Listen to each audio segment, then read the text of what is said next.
Alrighty, welcome to episode 203 of Tokwa's Ask Us Anything. As usual, it's been a pretty busy news week. Perth 6-stall version 3 supercharger site in Kings Park is now officially open and available for all CCS compatible EVs to use. Supercharger location voting has recommenced on Tesla's website. However, with no locations for long-distance road trippers outside the outer suburbs of Melbourne, Canberra and Brisbane, voting for Western Australian owners is all but pointless. Tesla posted Q4 production and delivery results with approximately 459,000 cars produced and 496,000 delivered. It also reported the deployment of a record 11 gigawatt hours of energy storage products. Tesla also posted 2024 calendar year production and delivery results with approximately 1.77 million cars produced and 1.79 million delivered. It also reported the deployment of a record 31.4 gigawatt hours of energy storage products. Tesla has announced its Q4 earnings call will be held on Thursday morning, the 30th of January at 6:30 Perth time.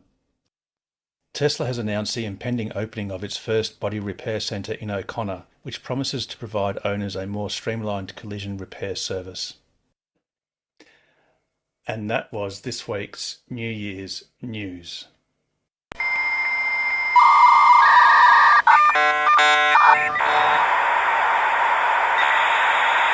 Indeed it was, and welcome to the program. And as is customary, if there is anyone who is new and is comfortable in doing so, please unmute and say hello.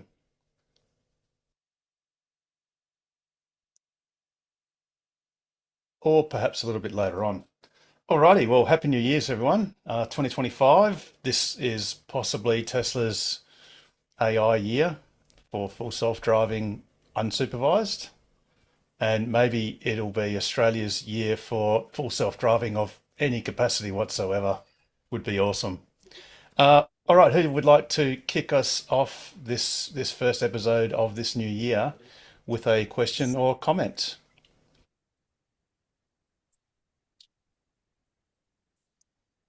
Well, I have a question. How's Oh, yes, everybody Norm. enjoying the Christmas update?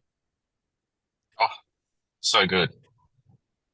So Yeah, good. absolutely. Doing this The the watch sentry is still things on working. your phone and like checking those and deleting. Hallelujah. The only thing that bugs me is it's a shame that if your car and your phone is hooked up to, say, your home Wi-Fi, it'd be awesome if they streamed it at full quality rather than the quite crappy quality. Because if you save it to your phone, to your photo library, it's pixelated and not the same quality as if you get it off your memory stick, which is obviously makes sense when you're streaming it through the internet on a mobile service. But when you're at home, Elon, can you please make it so you do full streaming between the car and your phone so that you can sit inside your house and not like Paul is inside his car while doing it? Yeah, just doing it on the couch. Oh, it's brilliant. But it's funny how quickly we get used to these things, eh? It's like been a couple of things, and then I'm just going, oh, the only thing I'd like is if on my phone I could change the fan speed of the aircon, that'd just be brilliant. That's the one thing. Because it seems to be if it's dog mode, it's a different fan speed when I get back. If it's keep climate on, it's a different fan speed. And I'd like that manual control a little bit more. But either way, I'm grateful. I'm very happy. It was brilliant. That's the standout feature for me. Sorry. And Norm, on a Yeah. safety level, the great feature is when you're reversing, you get the cross traffic warning, whether it's That's a true. vehicle or a person coming to the left or the right or immediately behind you, which is pretty Yeah. cool actually. Yeah, Yeah. and the auto Yeah. parking is great. Oh yes, yeah. It I it sucks nowhere near as much as the old one, and it's cool that you can actually select which parking spot you want. Yep, So it gives true. you a whole lot, and you can just pick them and then do some interesting 6-point turns to get into it, which is pretty cool. Now, talking about 6-point turns, does the older model, the not refreshed model, have that option of auto shift?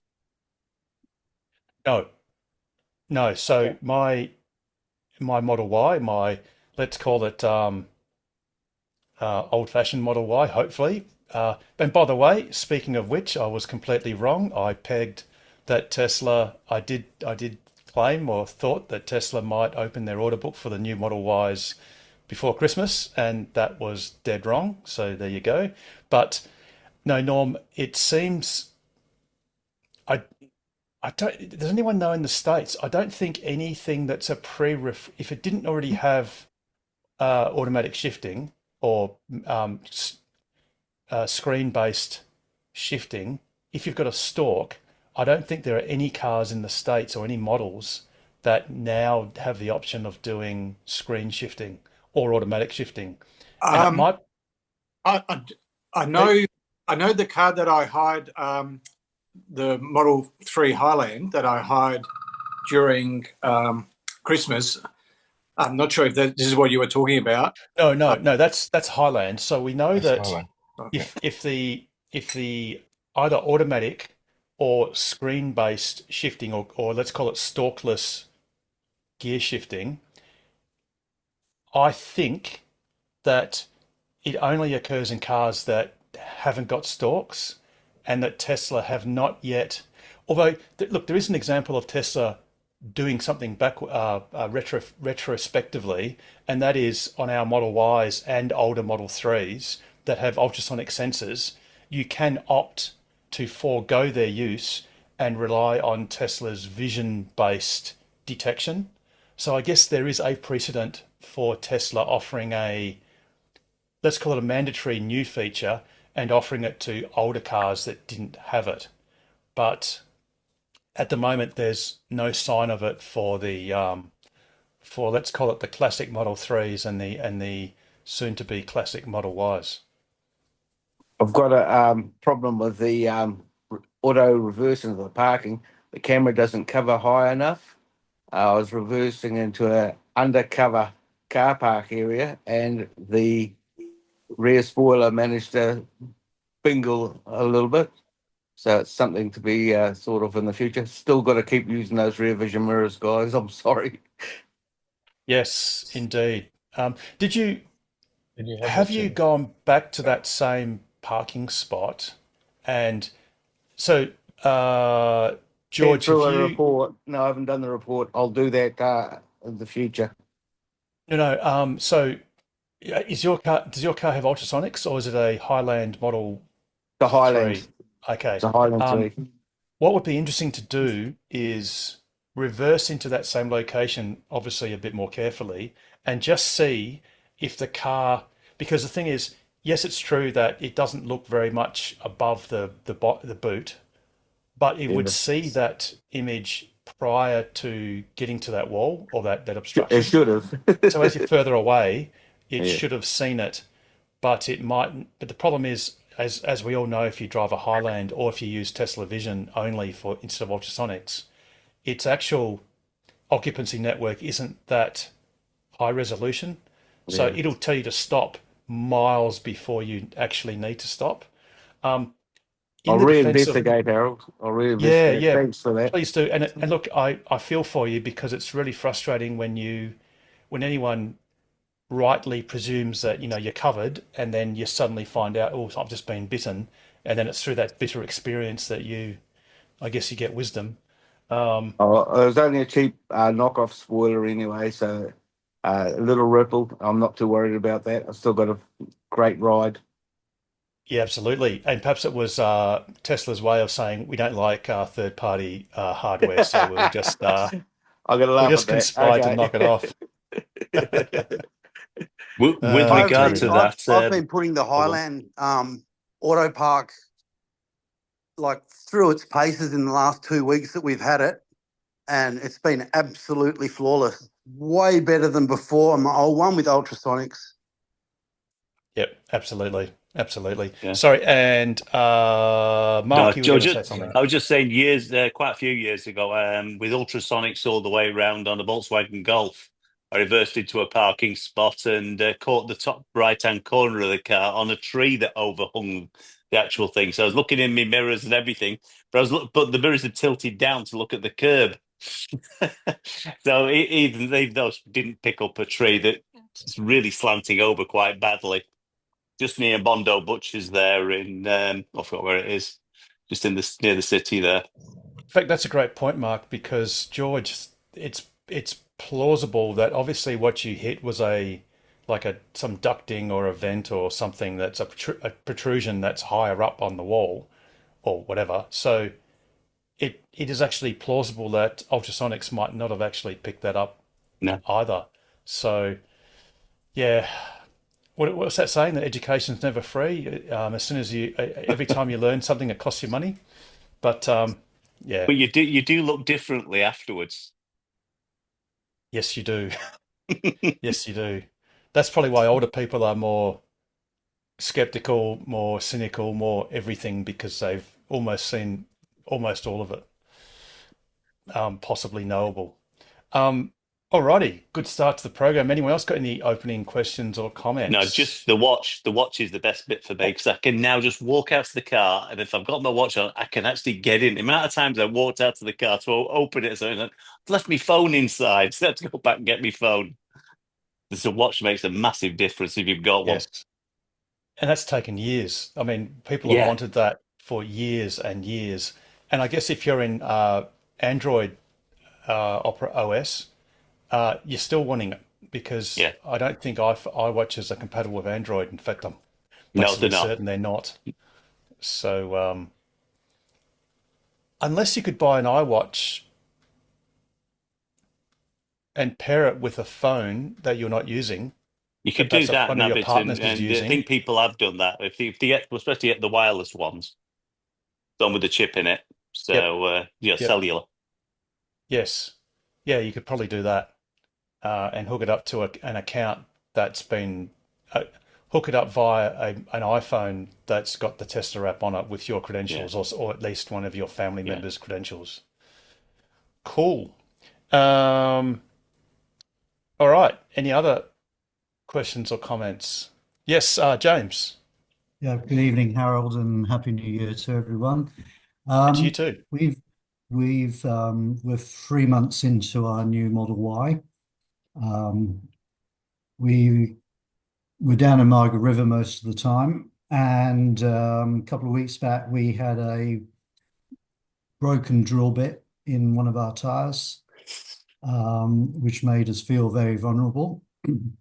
And just going online, I noticed that there's a company called Browmac do a spare tire kit, which you can, I think, drive up to 80 kilometers an hour. Does the knowledge in this group have any opinion on that? Because we felt extremely vulnerable out in the middle of the countryside with no spare tire. Yeah, and especially with a drill bit, because the flutes are a classic way of deflating because it literally provides a dual path for the air to go past the bit once it's penetrated through, which is really unfortunate. The short answer is Browmac, we not only do we endorse it, we actually own 10 Browmac spare tire kits. Okay. From memory, I think we have 6 Model Y skinny spare kits and 4 Model 3 skinny spare kits. And obviously in the kit, as you probably know, you've got the jack, wheel brace. Actually in the Browmac kits, you've even got the puck, Yeah. which depending on your situation may or may not be useful.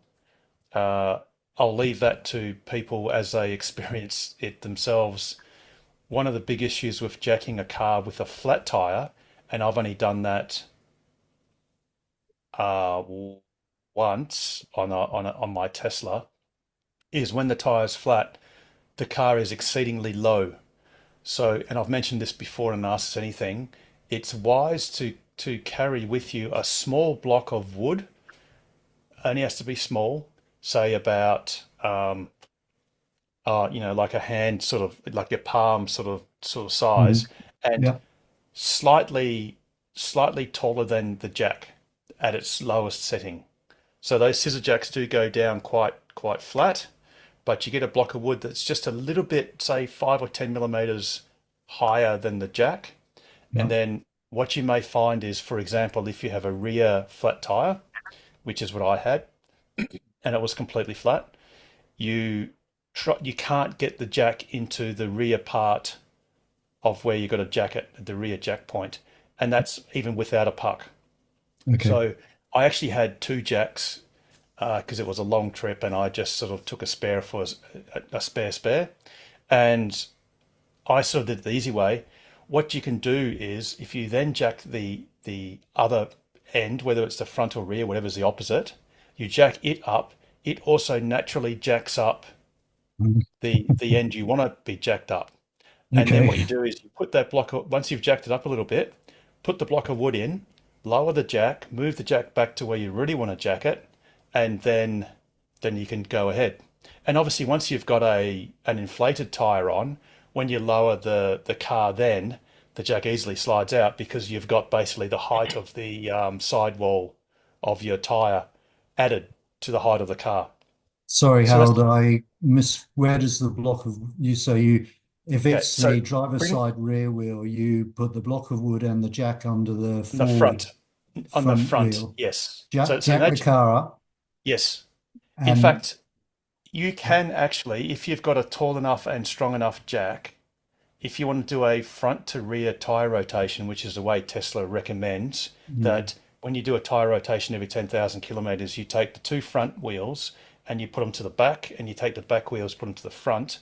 yeah, What Tesla actually does when Ben actually at Tesla comes around and does it, if you do a service request, is he just jacks. He's got a trolley jack, and he just jacks up one end of the car, one side, so the front or the rear, I forget which one, and you just keep jacking until both wheels, front and rear, on that side are clear.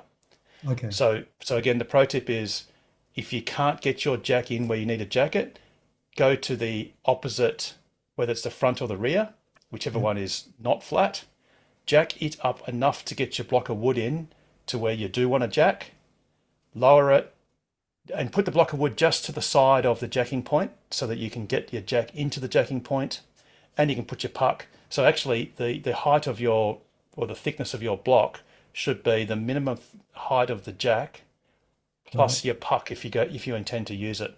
Yeah, got it. And I just can't recall off the top of my head how high that is, but let's Yeah. call it, oh, I don't know, 100 millimeters or something like that. Okay. Yes, that's a little pro tip. But yeah, the Bromat kits are great. By the way, the club has these kits available for loan by members for road trips. However, they are fairly popular, and if you're likely to do a lot of regional driving, or you just prefer knowing that you've got a spare, even if you don't necessarily carry it with you the whole time, because that can be a little bit inconvenient, it can be good to have one, say, at home, and then you can always ring a partner or a friend or whoever Mm, who can then grab it and bring it out to you, which can be sure. quite a good thing a good compromise. Or Yeah. on the longer road trips, just bring it with you, and then Yeah. you don't have to faff around with contacting the club and borrowing it. But by all Sure. means, any financial member of the club is entitled to borrow our Yeah. loan equipment, and that's one of the perks Yeah. of being in the club. Fortunately, our puncture was slow. It was going down about 4 psi every 10k, and we went from garage to garage pumping the car up until we got to a Bridgestone, and they fixed it for us. Yeah, I'm just going to bring up the super cheap. One of the great things you can get as a great tool, and I've used it far too many times that I care to remember on cars and caravans, multiple times, is one of those tire repair kits where you put in that unvulcanized rubber slug, Yeah, and yeah. it's very effective. I don't know if Shane is in the room. I don't think he is tonight, but I was with Shane on the Spirit of Tasmania.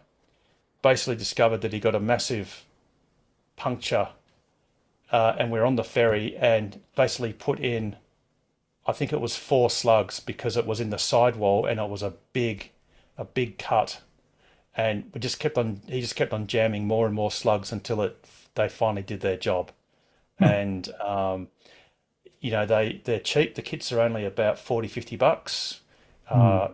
It's really small kit. It's sort of the size of a, oh, I don't know, Two smaller cigarette than an packets. iPad mini, and a couple of packets of cigarettes, perhaps maybe 3 packets of cigarettes. Yeah. Not that I smoke, but something like that. But it's pretty light. You can just put it in. You know how the Model 3s and Ys have that. I think the Model 3s have this. You have the front storage, which is really shallow, and you've got a cover over it. You can just put all your flat stuff in there, Okay. and also obviously bring a compressor. Yeah. So it's all pointless. It's pointless having slugs if you don't have a compressor. Although, Mm. like you say, Mm. you just sort of limp to the next service station, then you could put your slug in and then pump it up. Yeah. Yeah. Yeah. Got a But compressor now. One other option is you can get these. I don't know if the camera can see it properly. Actually, I might get rid of the background. That may help. Anyway, I'll work out how to do that in a second. But yeah, I don't know if you can see that. Well, that's the jack. Yeah, so that's a jack, but it's a ultra skinny one.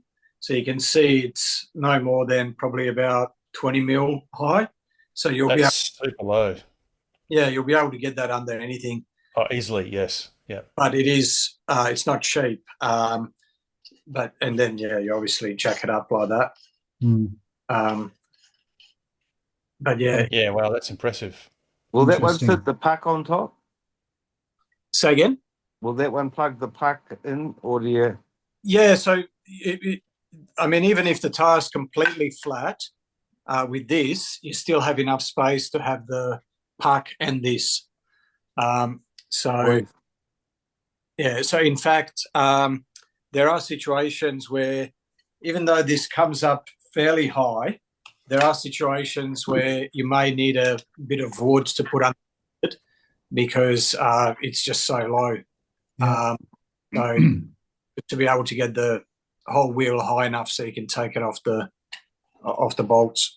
Pete, would you be able to post a link to who you bought that from? Oh, it was quite a few years ago. Okay. No stress. The We'll do low some pro Googling. pack, I'll have a look for it. Yeah. I don't know if you Do you can. have a name for it, Pete? Is there a name on it? Low Pro. Oh, Low Low Pro. Pro, sorry. Got Low it. Pro. Yeah. Low Pro. LO without the W, so LO-Pro jack. Yeah. Okay. That They should be say enough. it's tested to 2,000 pounds, which is about 900 kilo. But you're not lifting obviously the whole car. You're only lifting, a quarter of it. Actually, I'd be slightly cautious because, as I described before, you are actually lifting, I wouldn't say half the car, Because the but social rigidity. more and more, if you jack it up a lot, you are actually unloading a lot of the opposite end Good point. suspension. So you could actually be lifting the best part of half, which is a ton. So Yeah. that's getting, but of course that's the safe working load. That'd be the SWL. Of course, there'd be the RWL, which is the risky. Oh no, the Real risky load or the real world load, which is a bit more. Now, incidentally, I have- the puncture. Sorry, Pete, just 2 seconds. The puncture The model- repair kit I was referring to is just this one. Look, there are Yeah. probably other brands, but Yeah. and I think these things are on special in various places, and they might be cheaper elsewhere. But that's just an example of one of these unvulcanized rubber slugs that works really well. So, Pete, your Low Pro jack comes up straight away on the Google search. It's made in California. Yeah, right. Yeah, I did get it from the US. It was quite a few years ago. I remember back then it was quite expensive. I'm not Yeah. sure how it is now, but $240 it says here. okay. Yeah, Okay. Very good. Thanks. Good tip. no worries. No But yeah, worries. take into account what Harold said. Yeah, It's tested to 2,000 pounds, so Yeah. sure. 900 kilo. I have used it on a Model 3, even a Model 3 Performance, which is coming up to yeah, gets up to about 1,800 kilo or so. I've never used it on a Model Y, but the Model Y does sit up a little bit higher, so probably less likely to need it on a Model Y than a Model 3. Thanks for that, Pete. Harold, is there a modern spare equivalent for the Model X? Yes, Oh, okay. I've even got one I could sell to you because I was holding on to it. I'm in the market. Yes, apparently so. I held on to it because I had placed an order, which I prefer not to talk about because that's just putting salt Oh on yeah, the of course. Um, on a certain day in Pete, was that 2022, 2021? Can't remember. Anyway, Yeah, might have been 2021. I've Yeah. subconsciously deleted that out of my mind, so I buried it really low, really deep, So that it doesn't. suffice I keep suffice to say, I was sending you the planning to keep cheaper ones on car sales, Pete. Tell me to stop if you want me to. Yes, I know. Actually, there was a fantastic Model X, which I really, which I wish I'd pulled the trigger on. So I saw it on car sales. It was advertised as a new car, as a new Model X that had done like only a couple of thousand kilometres. Yeah. Recent Model 1, and the guy had apparently won it in a raffle. And I just remember looking at it and going, oh, that's interesting. And then I had to do something. Wow. Completely forgot about it. And one day I was at Karrinyup Shopping Centre, and there was a line, and I got talking to this lady in this blue Model X. And I said, oh, got chatting to her, and she said, yeah, we're loving it. We've only had it for a few months. My husband put in a cheeky offer to this guy who won it in a raffle. And I went, oh, and I think they got it for, I can't remember now. This was over a year ago, but would have been something like $70,000, $80,000. Wow. It was incredibly. Breaking our hearts. Yeah. 100D, I'm assuming. I'm not sure what it was. I don't think it was 100D. But still, it was a really good price. He didn't have it anywhere near that price, but apparently for 3 months it was on there, and they just kept on, getting back to him and saying, look, we're still interested, blah blah, and yeah, he just couldn't sell it. Yeah, they ended up getting an absolute steal. Fantastic. Apparently, there's a 2018 Model X on Tesla's WA inventory site for $68,000 on roads. That one's been a while too. It has. That was actually on display when the Cybertruck came and when O'Connell was opened, which is a while ago. And it is, though, however, a 75 kilowatt hour, or it's badged as a 75, and that's probably why it's still sitting there, because it's got substantially less range than the 100 versions. I'll give you a private message about that kit then, Harold. Yeah, no worries. Thanks, cool. We'll talk. We'll get our people to talk. Oh, you get your people to talk to my people. I'll get one of the children to speak to Rochelle. That's it. Yeah. We'll just take all of James's toys. That'll be worth it. Yeah. Alrighty. Any other questions or comments? Especially on anyone who's just recently gotten their car and got any sort of what you might think is dumb questions, which actually don't exist because there's literally no such thing. But I might have this, yes, Pete. but only if there's no other questions. Yeah, go on. We might as well do you while we've got a gap, so then that gives people the opportunity to think of some other questions or comments. I wish you phrased that differently, but okay. So, yeah, I was wondering, how there's a new feature for Teslas when you open the door for bicycles, etc., coming past. I forget what it's called. Has anyone tried that? Is that working on? in Australia as yet? Not sure. Guess we'll have to do a drive-by, Pete. Yeah, I need to test it out. If you lose the door, it doesn't. Well, like Harold said, whenever you learn something Harold, new, you're it on. is You're on now. there is a Cost. Muted. It's an investment, you say, not a cost.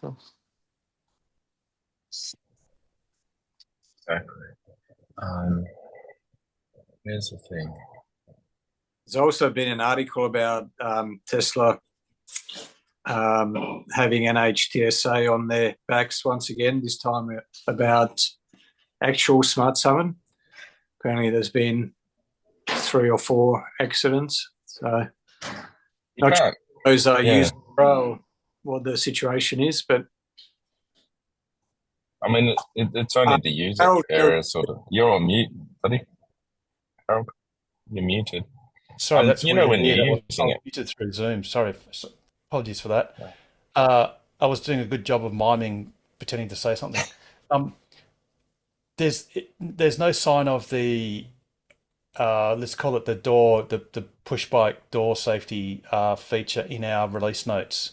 So I just dare checked. say that might not yet be approved in Australia, because I presume you've got to have paperwork, because the behavior initially, say if you had a crash, well, or say you really want to get out of the car, it might be upset. Well, they've probably got to get some regulatory paperwork done that says this is to enhance safety as opposed to potentially reduce it if someone's in a panic and wants to get out. Mind you, if we do get it, if you press the button twice, it will open on the second press.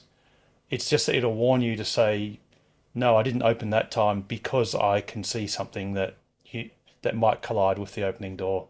But yeah, it's not in the release notes, so I'm almost certain that it won't be on our cars yet.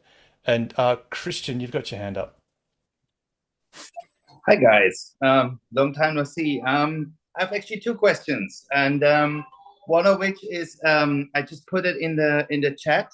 I got today the first time a temperature warning on my mobile connector, and it limited to 16 amp, even though the garage was only about 30 degrees. I've never had that before.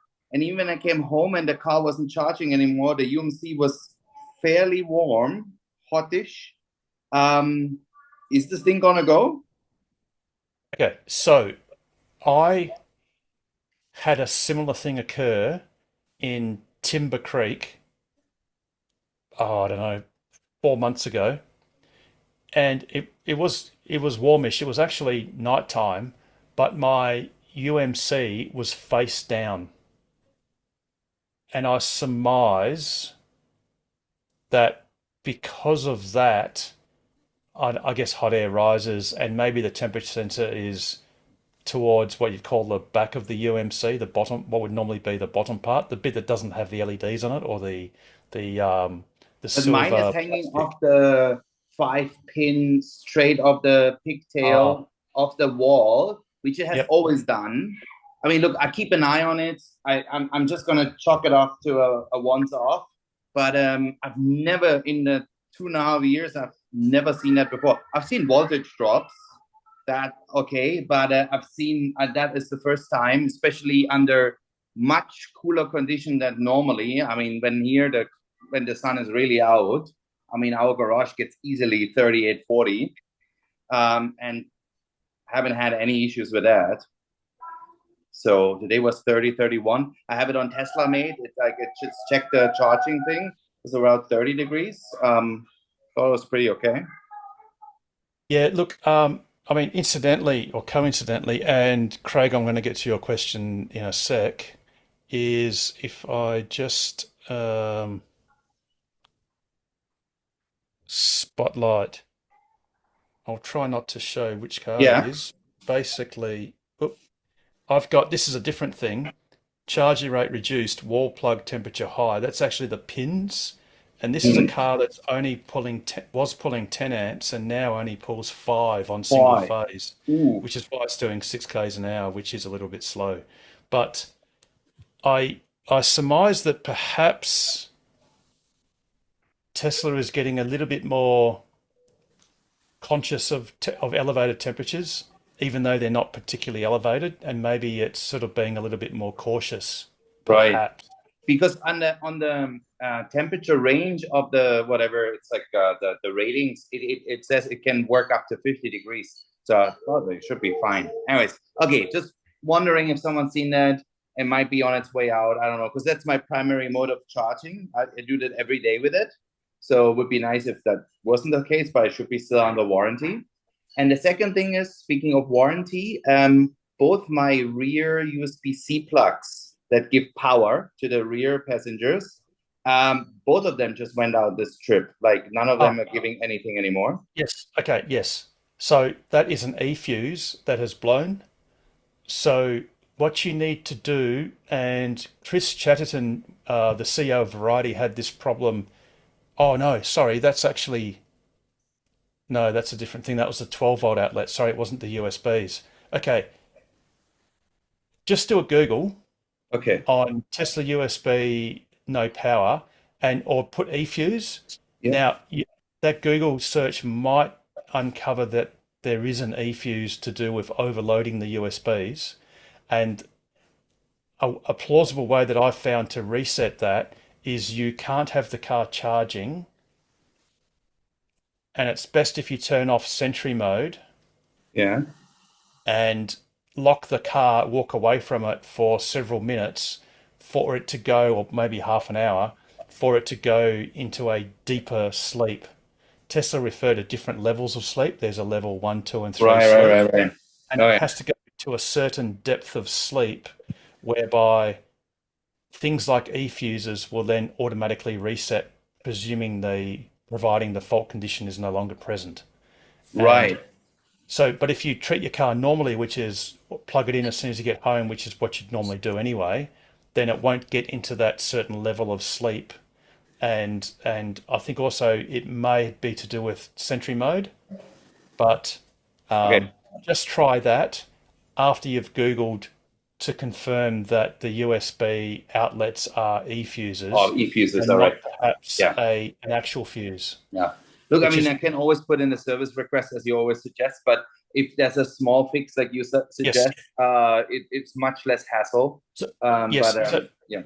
So certainly if it's the 12-volt outlet, which sometimes people put fridges or a Starlink dish and a fridge, or a Starlink dish and a fridge and an air compressor or whatever, and you get double adapters and all that sort of stuff and pull lots of power, the eFuse will pop. And like I said, you need to take the car to a lower state of sleep before it will automatically reset. Cool. All right. I've done the double scroll thumb reboot, but I didn't do it. And that's something that we've learned will not do it. You need to go into a deeper sleep state as opposed to I'll do that reset state. tonight. I'll switch everything off and let it go fully to sleep. Excellent. Thank Craig. you. No worries, Christian. Craig, go ahead. Hi. First time viewer, user, visitor. So please let me know if I get off track with any of my questions, or just really one question. I live in the hills and I don't have a garage that's near the house. So this is a charging question. I have 3-phase power. I have an external power point on the corner of the house. It's probably 15 meters from where the closest I could get the car to the house. I know I could get a trench dug to get power to somewhere closer, but I'm just sort of looking at what are the best interim options until I can go to the cost and the bother of digging a trench, which I would prefer not to do. So my question is, I understand that I could plug in the 10-amp wall charger, or I could get an electrician to put a 15-amp next to it. Am I best to run an extension lead? Am I best to do a Tesla wall thing where the power point is and run an extension plug? Again, excuse my lack of vernacular around it. Perfectly valid question. I understand it fully. And now, because you are looking at doing an extended cable run, it is actually better to have a 3-phase extension cable. Right. So it's basically because with 3-phase you have 3 conductors that are delivering the current, and in fact there's effectively no current going down the neutral cable. So conducting 3-phase through a properly sized cable is very efficient. You have very low voltage drop. If you're using a single phase cable, and say for example even a high quality extension cord, whatever current is going up the active will go back down the neutral and effectively doubles your cable run. So look, if you've got solar and plenty of power and that's not really an issue, then that's fine.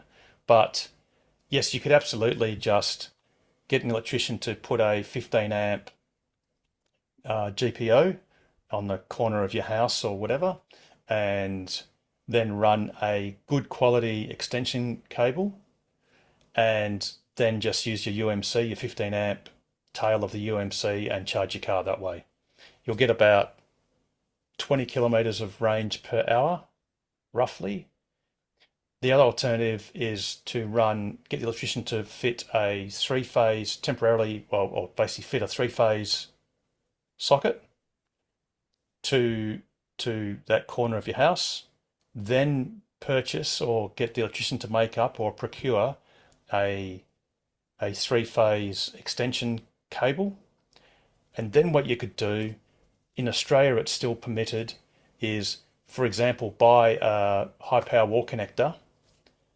You could then plug it into you get a tail made for it, which the electrician could do, which has a 32 amp 3-phase plug. You could then plug it into your 3-phase extension cable, and then you've got full rate charging at 11 kilowatts. You could ask your electrician whether it's permissible, and I don't know the rules, but the electrician will, whether it would be permissible to carry that extension cable on an overhead wire. In other words, you could basically, if you've got a tree or structure or something, you could basically you could clip it or cable tie it to like a stainless steel cable between, say, the corner of your house and whatever other structure, and not so that the cable carries its own weight, but the extension cable, but the stainless steel wire or something similar to that. So that is also a possibility, because it's still a temporary installation. But again, your electrician would know all of the AS3000 rules around that. Okay, thank you. If I can just clarify, that solution, 3-phase point at the corner of the house, Yes. 3-phase power cable, and I could buy the Tesla wall mount thing and plug that in, or get that plugged in, and then it would be like I've got it mounted like anyone else would have on their garage or carport. Effectively, yes. In New Zealand, that's illegal. In Australia, it's still permitted. So in New Zealand, okay, go on. But I think what I'm hearing you say with that solution, it needs to be treated like a a live cable that needs to be elevated so that it's rather than a normal extension lead that you could just dump on the floor, so to speak, and run somewhere. I actually, again, check with the electrician. I think it is, I'm all but certain it is permitted to have those sort of cables just dangling on the ground. It just can't be a permanent thing. So, for example, it couldn't be structurally connected to your house. It has to be via a plug and socket scheme. So it's nothing no different to you have a general purpose outlet, a 240 volt socket in your house, and you have an extension cable. You could go across your wet lawn or do whatever it likes. That's kind of, I guess, as far as the standards are concerned, that's sort of like that's considered a temporary appliance or fixture.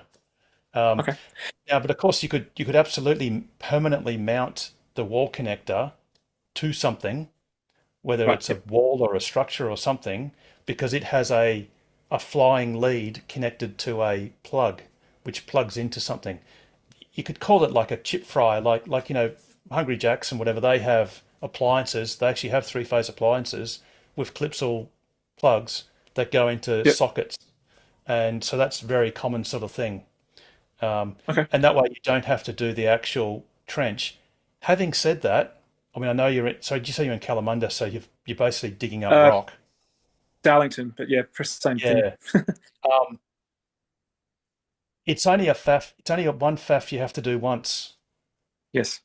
I know it's a real pain, but you'd probably be pretty happy with yourself if you actually thought, oh, look, just give it a go and just get it done, and then you'll be happy forever. But anyway, the other alternative I mentioned is perfectly viable, and that will charge your car in the most efficient manner, where you have the minimum voltage drop. Whereas I guarantee you, if you have like a 10-meter or more single phase extension cable, you'll get a significant voltage drop at 15 amps. Okay, that's super helpful.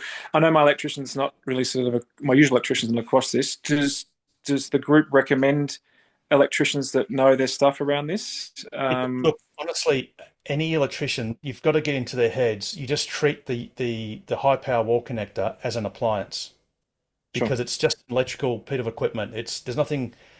There's actually literally nothing special about it. In fact, all of those AC so-called chargers are simply and actually glorified light switches. Their base function is to turn on or turn off a relay when they're told to do so, or when they decide to do so. That's all they effectively do.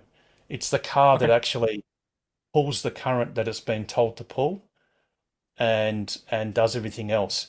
The so-called charger doesn't actually charge the car. It just provides 240 volts or 415 volts three-phase power. That's all it does. I mean, it does have safety circuits inside and a few other interesting things, but notionally, it's just an appliance. Great. Thanks. That helps. Cheers. No worries. Alrighty. Any other questions or comments? Oh, I see Chuck has joined us from the deep into the future. That's right. Yeah, all the way from the future. That's it. Hey, Chuck, have you got for us? Well, I've had a few questions actually. Oh. I've been talking with have to be sort of coy here, because I'm going on a trip, but the location is a mystery for now. So in Tassie or somewhere else? That would be telling. That would be into too much info. Well, then I'm going to surmise that it's definitely not in Tassie, because in your life there's lots of places in Tassie you haven't been, Chuck. Oh well, there is one that I went last weekend, and that was Cockle Creek. Oh, very good. So that's one down. In the Tesla, obviously. Yes, that's it. Fantastic. Yes, it was very filthy afterwards, of course, but that happens. Oh yes. Was it wet? Was it muddy? It hadn't rained for a few days beforehand, but the road still had puddles in it, so I don't know how that works. Yeah. Yes. All right, now go on. Ask away. That's right. The place I'm going to, I've offered to talk to them about EVs and things like that, because it's a fairly remote location. And they've asked a few questions, and some of the questions even I haven't thought about or didn't have answers to. And I thought, you guys have been everywhere, so I'll ask your advice. No worries. One of them was about, these are general EVs, all EVs, not just Teslas. Yes. One of the questions was bull bars, and can you get them for EVs? And I thought, I guess you could. And I looked, and I couldn't find anyone doing it. So I thought I'd just see, in all your travels, had you had a need for a bull bar on your car? Yeah, when I hit a bull, actually, that would have been really useful. When I hit, it was a teenage bull, but yeah, that would have been extremely useful to have a bull bar rather than smashing my passenger side headlight and destroying my bumper bar and my left-hand front fender. I don't know if the bull bar would have helped the back passenger door, which its rear end careened into as it spun around. But yeah, absolutely, I would have found. Oh, and the kangaroo that took my wheel arch trim off on one of my laps on my previous. That was the one that we did with Pete, or simultaneous lap. That would have been useful as well. Like a roo bar, bull bar, any bar will do. Yeah, actually, Chuck, I've got no idea. Has anyone else in the room even seen a Tesla or an EV with a bull bar, roo bar of any sort. I've never seen one, except I thought I saw one on a Cybertruck. Yeah. The closest, I think, is John Edwards, who put it on the front of his Model 3. Yes. He had a bar on that. That's the only one I've ever seen. Oh, the racing one? Yes. And I actually saw his Kona as well, and he's put a pretty simple, it's a basic, just a tubular bent tube. So it's a single tube on the front of his very Kona. neat. Okay, I'll have to look that up because I think the regulations vary between states, and I think some of them are very strict as far as the shape of the bull bar and things like that. This is all stuff that I just learnt today when I was looking it up. But Chuck, just sort of thinking out of the box a little bit, the alternative could just be one of those $5 Shurus. Now, I don't know if they work or not. I've read that they don't really work under about 40 or 50 kilometres an hour because you need a certain amount of wind to pass through them to generate that subsonic whistle sound. There's a new Shuru out. It's a powered one. It's not a wind one. Right. My wife's nephew in Whyalla has just fitted to his new Nissan Patrol, and it's an electronic one or something. He reckons it's brilliant, but he hasn't hit anything yet, so that's why he reckons it's brilliant. But you never know until it's you're right in the middle of it. But he seems to think it's very effective. But you don't know that until you've got the actual incident itself. That's like the story about the elephant repellent, isn't it? Yes. Well, I'm now superstitious about it because I've had it on every single car, like going back before all the tests were so on almost 10 cars, and we live on acreage, so we go, there's roos everywhere. And there's only one car that I forgot to put it on, and that was the Mitsubishi Outlander. And my wife hit a roo that just jumped out of the bushes. There's just no way to get around it. But that was the one car that didn't have it, and that was the one car that hit a roo. So, whether they work or not, who knows? But, for $5. So, Peter, do you know how much those powered ones are? They're a couple of hundred, I think, but he travels from Whyalla to Ceduna and back the other way a fair bit because he's a ship's pilot. So he does a lot of night driving and that sort of stuff. And so far, he's done quite a few trips and it's been very effective. Probably he thinks it's been effective. You never know. And there's lots of roos there, Pete. It's a very bad section of road for roos. Yep, sure is. It's pretty scary at night time. It really is. Yeah. It's just he's got to do a lot of night trips on that road. So I think that's the test in itself. The other consideration, Chuck, obviously, is the disturbing the aerodynamics and what they will do to the range of the car. Probably be 5-10%, would you say? Oh, no. These things are only... No, I'm talking about the bull bar. Oh. Oof. Yeah, I mean, that'd be an interesting test to do, actually.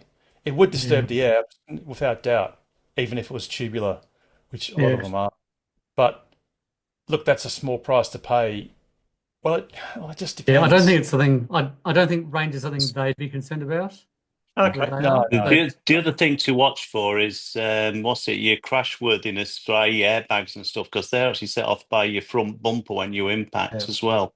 So if you put something in front of it, they're going to take that and stop it working as effectively. The other thing is as well, quite often, if they're only thinnish bull bars, quite often you can get an impact and then that pushes that bar into your actual car and does more damage than what just probably hitting the item was. True. I've seen that a few times with cheap bull bars. Just like a tow bar, if you get rear-ended and you have a tow. Yeah, I wasn't sure if it was a big issue or if they would really need it, but then I went to Google Street View and had a look at a random car park. And that's their car park. Yeah. So just Camrys with bull bars. So I think they're Camrys anyway. But apparently a lot of people that have them. Looks like about 80% of cars have bull bars. So yeah, those look like they're properly integrated in with this with the front bumper system. Yeah. Yeah, I figure it's common enough that people there know how to do it, or they know how to not find someone to do Yeah. it. So yeah. So that was just one thing, but I hadn't. Yeah, I guess I'll just suggest that. Yeah, no bull barking for the time being. And one other thing that they mentioned was about saltwater air. This is an area that's near the coast. Yep. And they said that how are EVs affected by air with salt from saltwater being spread through the air to the cars. And I didn't think that'd be any different to any other coastal region, but no. And to be honest, the great thing about Teslas in particular, and probably many other EVs in general, is, for example, these days the paint coatings and the e-treatments for the steel in cars is vastly superior than let's call it the good old days. Yeah. So they're not going to rust. Clearly, you're not breathing in. The engine isn't breathing in salt-laden air, so there's no engine to do that. So that's a good thing. And the thing too is all of your connectors, the ones that matter, that are out in the environment, are basically all waterproof in any case because they've got seals where they're mated. And of course that seal would be just as effective with salt-laden moist air as it would be with actual water, which, some of those connectors have to be rated for jets of water because you literally, you might have water on the road and your tires are kicking it up everywhere. So look, to be honest, it's just a non-issue. It to really add to that, is. I just want to add to that, like all the Scandinavian countries, also Germany and stuff, they have pretty substantial winter, and they salt the living out of their roads. Yeah. So they are driving with much more. Of course, they are having much more issues with the brakes. So if you do one pedal driving and you don't use your brake very often, that is a real problem in terms of corrosion of the brakes. That could be something that they would have to use their brakes a bit more often as well. But the amount of salt there and around that's splashing around is just far, far more what I reckon it would be in the air over there. Yes. Oh, yeah. I mean, Christian, you've probably seen this where in winter you actually see the truck and it's got granular salt. Yeah. And there's like a spinning disc on the back of the truck and it just flings it out. Yeah. And it's literally just sprinkling it, well, not even sprinkling it, dumping it on the ground. Just huge swathes of it. So no, Chuck, you're all good, mate. Don't worry about the salty air. Yeah, don't worry about the roos. Just don't hit them. I'll tell them that, and I'll see how they go anyway. Yeah, very good. I'm in France at the moment, and there's Teslas and other EVs all over the place riding through the snow, and as you say, the salt on the ground and stuff like that. So, that looks awesome. It's a bit cloudy today, but yeah, no, there's EVs. I've just been in Germany, and I reckon every second car's an EV over here. And look at that. And yeah, salt on the road everywhere. There's muck everywhere. They've got tire chains on their back wheels. Some of them, the ones that are rear wheel drive, and they just thrash them. Have you come across any cars that have been left sort of quasi abandoned in a car parking space where you got like half a meter of built up snow on the roof?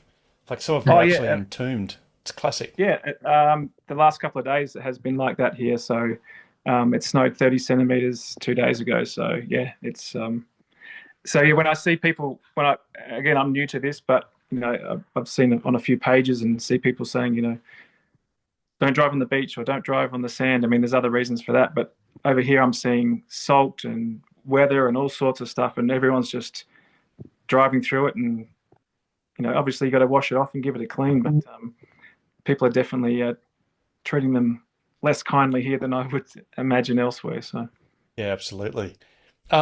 Chuck, just 2 seconds. Christian, I noticed you had your hand up. I wasn't sure if that was still up or if you'd re-put it up. So if you have, ask away. I have re-put it up. I have one more question because I heard it too. So on my way back, I should post a picture because I was fully loaded. So we went camping trip again to Esperance. Was fantastic. Now with Ravensthorpe, EV charger going really strong. I rode in on the back with crosswinds, heavily packaged. with a roof box with 2 bikes on the top and 2 bikes in the rear, and my average was like 350-ish, 360 watt hours per kilometer. So like we're really like not doing well with efficiency, but because you can trust the Tesla, this. I rode in with 2%, charged really nicely, very good. But then when I got to Williams and I used the Tesla supercharger on the way back, I charged on the stall 1C, and it wasn't going above 35 kilowatts. And I plugged again, and just stayed there the whole time until someone else finished on 1A, and I moved over and I got straight away 130, 140. And someone was saying that this is something that has been seen on other Tesla superchargers as well. And since you've been charging like crazy, Harold, I was like, is there something you can do about this? Is there like a way to trick it, to reset it? Or is this like a bug? So that was a supercharger stall, just going slow. One of them, V3. And it can't be that it was power max, because I was there before, and then 1B, a Tesla Model Y went in there and started charging, and I got already my 35 kilowatts, and I asked this guy, like, well, hey, what are you getting? He's like, well, I'm getting 120 something. I was like, well, I'm far off from that. And I was really low, so I needed a bit of quicker charge.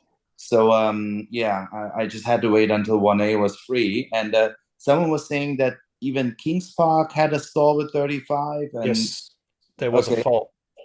All right, which so was fixed. It Well, might I've have had been a trouble fault. at Okay. Williams on 1C. I've had trouble with that when I had to move. I basically got nothing out of it. I think it was very, very, very poor. So I moved So on that you one. also had issues with 1C at Williams?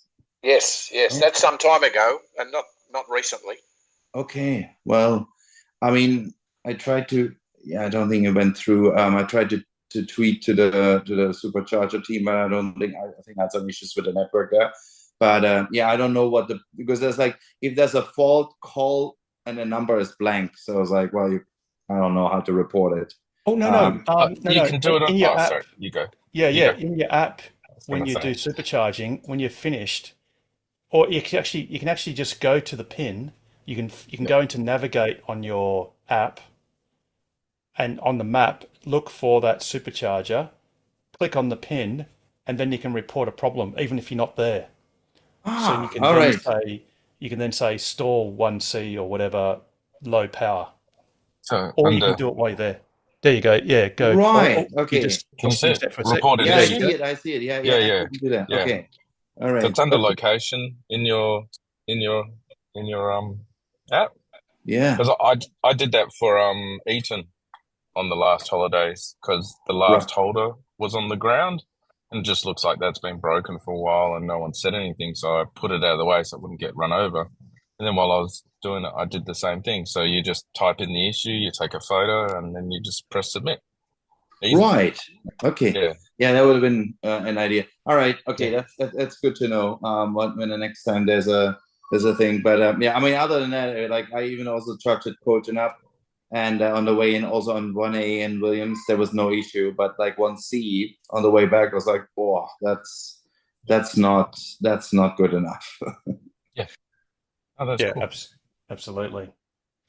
Awesome. Now, sorry, Chuck, have you got anything? I think you might have had something. Actually, sorry, just 2 seconds. This is what I was referring to. If you don't clear the snow, if you ignore your car, it's going to be a little bit difficult to get that thing out. So that can happen.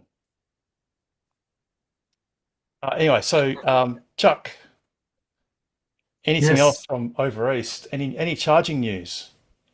Not that I can think of. I don't know if this was before the last Ask Us Anything or not. I'm just going to bring it up now so I can paste an image. They've started construction on a 20-stall supercharger at Goulburn. Ooh. Yeah.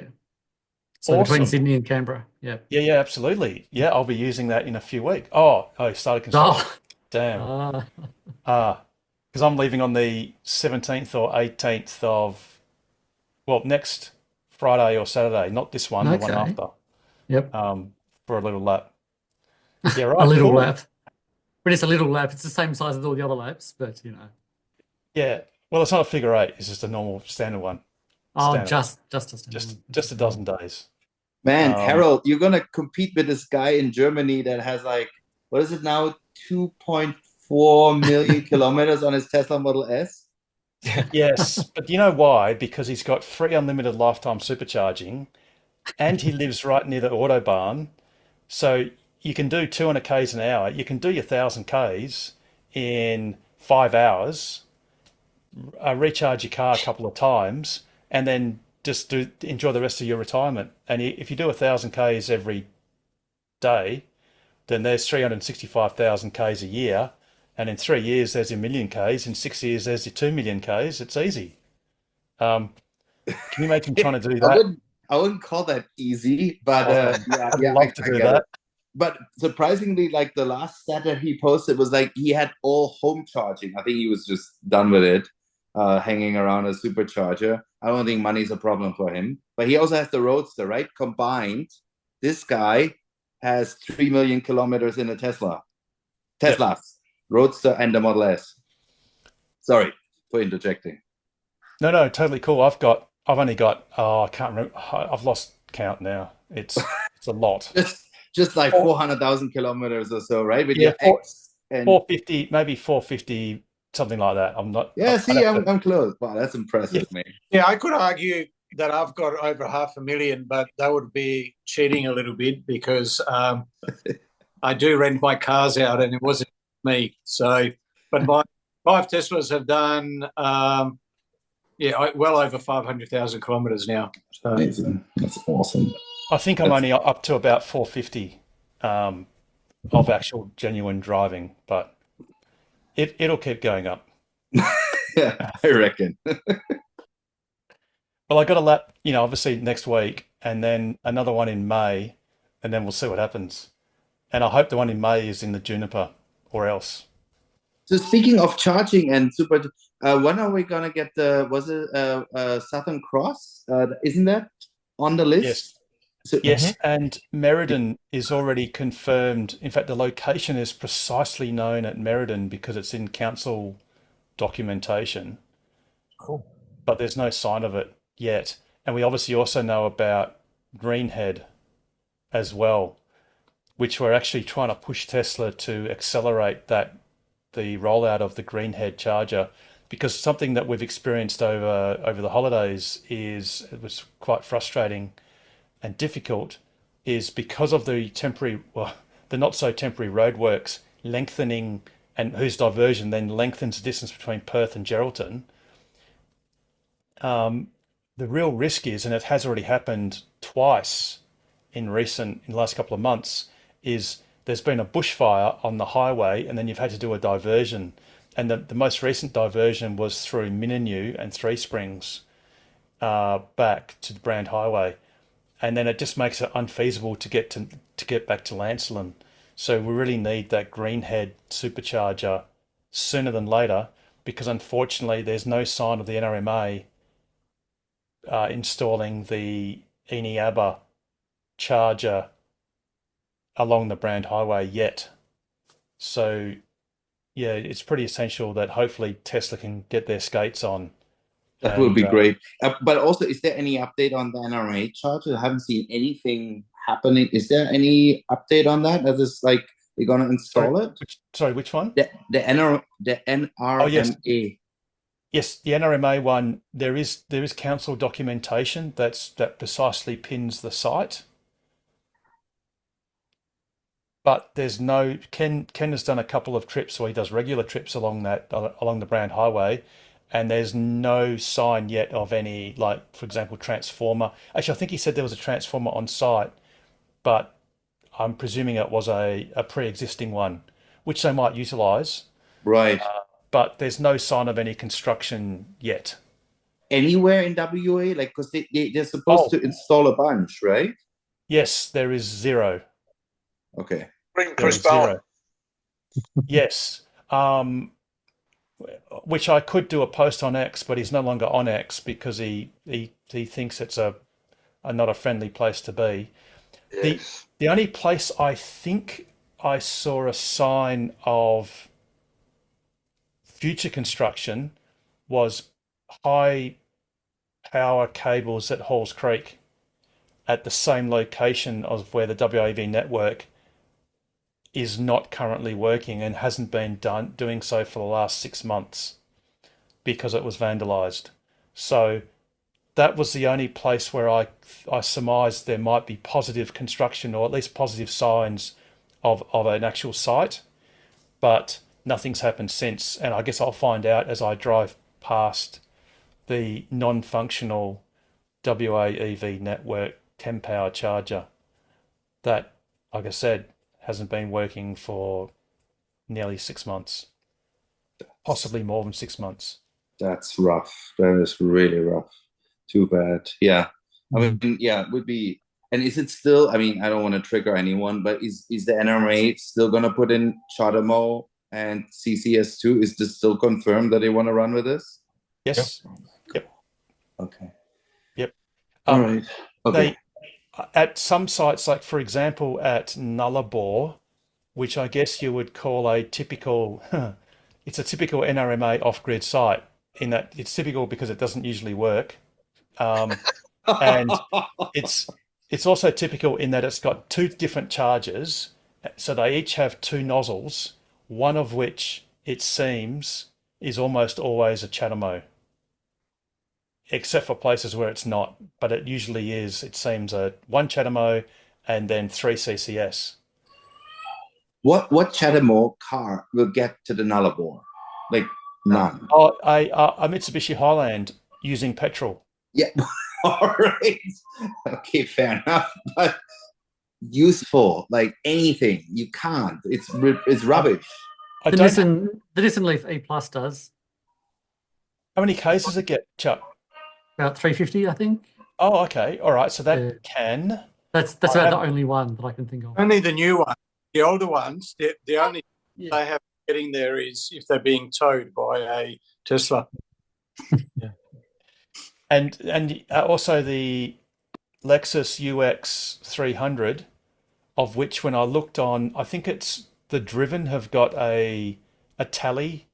They've got a dedicated page which shows the known sales as reported by, in the case of Tesla directly, or in other car manufacturers, it's the FCAI, Federal Chamber of Automotive Industries. And corruption. Yep. Sorry, go on. That's right. Yeah, absolutely. There's only been one UX 300 sold in Australia up to November. And it's the other brand, apart from the Nissan Leaf, new car, newly imported, that has CHAdeMO. And the frustrating thing is the new Nissan Leaf in Europe has CCS. So go figure, Nissan. Why would you still insist on being held hostage by TEPCO in Japan to bring out what is literally a defunct charging standard in anywhere except for Japan? And I thought they stopped selling the Leaf as well, but there was a news story on the Driven a couple of days ago saying the Leaf's dropped to 35,000, and I thought they'd completely stopped selling it. Might be a Honda Leaf. The sooner Honda and Nissan go broke, the better, because what Nissan have done to EV owners of Leafs is just shocking and just beyond. It's beyond. I'm beyond words. Why the absolute pants weren't sued off Nissan in a massive worldwide class action is literally beyond me. And the fact that they have the temerity to continue to manufacture cars, that their only advance in technology now is they've got more temperature sensors, which will throttle the car back and nobble your charging experience when, not if, but when the battery overheats. It's just appalling. It's almost like they hate the owners and really don't care what happens to them. Anyway, rant over. If you want some better news. Yes. I've dropped another couple of pictures in the chat of another supercharger on the eastern seaboard. If you look at the first picture, Yeah, 2 seconds. Let me just try and bring them. I'll see if are they all up Oh, separately? Yeah, they are. it Here should we be. go. Okay, so So this that's is that's Goulburn. So that's one I was talking sorry, about that's before. Goulburn. And Yep. now we've got a version 4 stalls. Yeah. So this is a 15 stall site at Mooney Beach, which is near Coffs Harbour. wow. Oh, And I thought I'd ask you guys, because you're experts in towing, that layout looks like it might be accommodating towing. Do you think that might be right? Now let me see. So Yeah. obviously, Yeah, you'd think so. oh right, okay. So Yeah, here, in so between. you can see a car parked here. So there's a car park. Yeah. So these two stalls, there'd be a car reversing or going forwards here, and another one here, and then you've got a car here and one there, but this one, Don't have to reverse in between. It's a bit hard to tell on that photo. okay, Yeah. on this one, I think that this is the last bay to reverse in, and then this is opened up, and maybe there's like, as you're going from diagonally down to the lower left, that curve might be continuing, where it gives you a chance to basically nose up front towards the car that would be parked here, towards the, imagine there's a car here parked, and then you would be, the nose of your car would be here, and you could charge it here, or you could reverse if you didn't have a trailer. Yeah, Yeah. interesting. I thought it might just be where it might just be laid out so that a car could drive in. So from the right hand side of the picture, drive in, and then the car would stop next to the first pair, and your trailer would be blocking the second pair. But at least you were all entirely off. So if off you're the road. driving through, yes, okay. So Yeah, imagine that's you just a guess. all the way through, and then your trailer would block this, but you'd still have this bay available and the one behind these two stalls available. Yeah. Yeah. Yeah. Plus it's a 15 stall site. And if you look at the other picture, there's another 10 units which are just in a normal layout. So that would be where most cars would go. So And then are you sure that this line of chargers isn't a continuation of this line? no, they're kind of separate. I think you can see in the background of that one. If you look if you go back to the other picture, Oh, sorry, yeah. right? If you just look to the right of the far right charger, there's those coloured red and blue mesh things over the other side. Oh, over there. You can yeah, see the it's totally- cabinets. Total other side. Gotcha. Yep. Yeah, yep. so it's like there's two different blocks of chargers. Yeah, right. But this one looks like it's specifically to allow. It's a bit like Yass, the end stalls at Yass. Yes. Yep. And that's the other one. That's the other side. Awesome. Yeah. And the great thing Yeah. is, unlike Kings Park, they're actually version 4 stalls from the start, which is great. Yes, And they don't need to be upgraded. that's right. I think this would be one of the co-funded New South Wales government sites. Yes. So they'd have to. Yeah. Yes. And what a lament it is that the WA government didn't call for co-funding of Yeah. WA sites, because then imagine if Tesla just put superchargers everywhere. Absolutely. Be pretty huge. It would be Working on it. absolutely huge. Yeah, hurry up, Paul. Yeah, we'll get there. Yeah, you'll get there Well, there's- eventually. I had news, but then I can't say anything because we're That's being right. recorded. So Yeah, no, that's all right. yeah, It'll be good when it happens, whatever that is. yeah. So unless it's bad I news. don't. No, No, and it's I all won't good. need credit. I don't give a shit about any of that. I just want shit to happen. So Exactly. I'm working on it. Yeah, we'll see. Very Cat time. Alrighty. And there's nothing else NRMI wise. It looked temporarily like the Nullarbor Roadhouse was kind of fairly resolved. There were quite a few positive plug share check-ins where a lot of people seem to be getting the full 70 odd kilowatts. But one of the more recent posts, it was basically implying that it might not have been working properly because the external diesel tank that was fitted as an innovation is empty. And of course, it's not the responsibility of the Roadhouse to fill it. So there you go. Good job, NRMA. That's kind of a critical part, right? If you rely on this, you have it not spec'd up to what it should be, then you have to, yes, and that becomes annoying and expensive. But yeah, I really wish the opposition member of Parliament, who maybe it was in the Senate, I can't exactly remember, asked the question of either the minister or the minister assisting the minister, or whoever, the member assisting the minister, about how much diesel was consumed.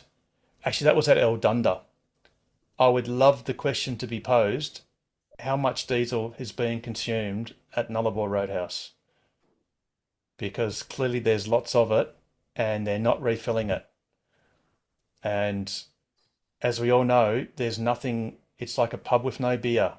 A charging station has only one job to do, and that's to charge a car, an EV, quickly and reliably. And if it can't do that, it's better off having it removed. It really is. It's crazy. All right, Chuck, you got any other last bits of news or anything I think that's it for now. charging wise? Okay, cool. All right, well, I guess that's okay, because as long as there's no bad news. No sign of Mackay. Has that come? Have you seen if that's, because they were hot just at the end of, just before Christmas, and then something didn't quite work out, and then they had to apologise. I noticed a lady had been teed up to actually do some testing to be a test car for them, and then she was contacted just before Christmas and said, "Look, really sorry, we've got to regroup for next year." Asking for a friend. It'd be really handy. There's been no more news that I've seen on that, I don't think. But I think I've also seen Townsville started construction as well. That might have been last. That might have been last Ask Us Anything. I can't remember that. But yeah. There's So lots of things. is there an accurate pin on supercharge.info or not yet? There is, yeah. Oh, there So is. at Townsville, it's at, what's the place called? Let me have a look. Willow's Shopping Centre. Oh, sorry, now I do recall that. Yes, I do. And but there's no plug share pin yet. Oh, isn't that there? No, I'm just looking now, and that's not Willow certainly. And there's no spanner, so no, it's not there yet. Yeah, it's down So the south bit there, down the southern, it's the southern part near the highway. A bit to the west, maybe. that's Douglas. A little bit further west, I think. Let me just put, is it Willow? Willow? Willows, I think. Willows. Willows, Queensland. Townsville. Willow Shopping Centre, that's the one. There we go. No, nothing there. Yeah, right. It's not too far. If you come from Charters Towers, Yeah, which you will be. which I will be, I've got to go in a bit. But that's still worth it if there's a supercharger for sure. Yeah. But okay, no one's put on PlugShare yet, so no one's taken photos. A shame. Apparently yeah, construction was started 18 days ago, according to Supercharge Info. So something happened. There should be something then on TMC. Yeah. Just get I'm supercharged. I'm jumping there as well. You probably are too. Yeah, I'm just trying to get the map up, and we'll spin over to Townsville. Yep. Whoops. And click on that and forum. Yeah, that's pretty. Oh, yes, that's That's actually it. quite positive. Yeah, right. They've got conduits in the ground. They've even got the power. Wow, Got that's that actually a nuts lot in. closer. What date was that? That was before Christmas. Yeah. That picture's not it, by the way. That's somewhere Oh, else. that's, I was Bowen. just, oh no, that's Bowen, isn't it? No, yeah, Yeah. that's Bowen. I recall that. Yeah, right. Okay. You can identify any supercharger in the country from a photo. Well, ones that I've been to, yes. Anyway, it's not my fault. Anyway, I better just be quiet, otherwise people think I'm an idiot. No, they'll know it for sure. No, that's awesome, Chuck. So, oh yeah, Mackay. So Mackay, hopefully, is just fingers crossed that they can actually just do the commissioning, and Yeah, no that must be it. is highly motivated to get these things running, obviously, Yeah. because they're all paid for and they need to do their thing. Yes.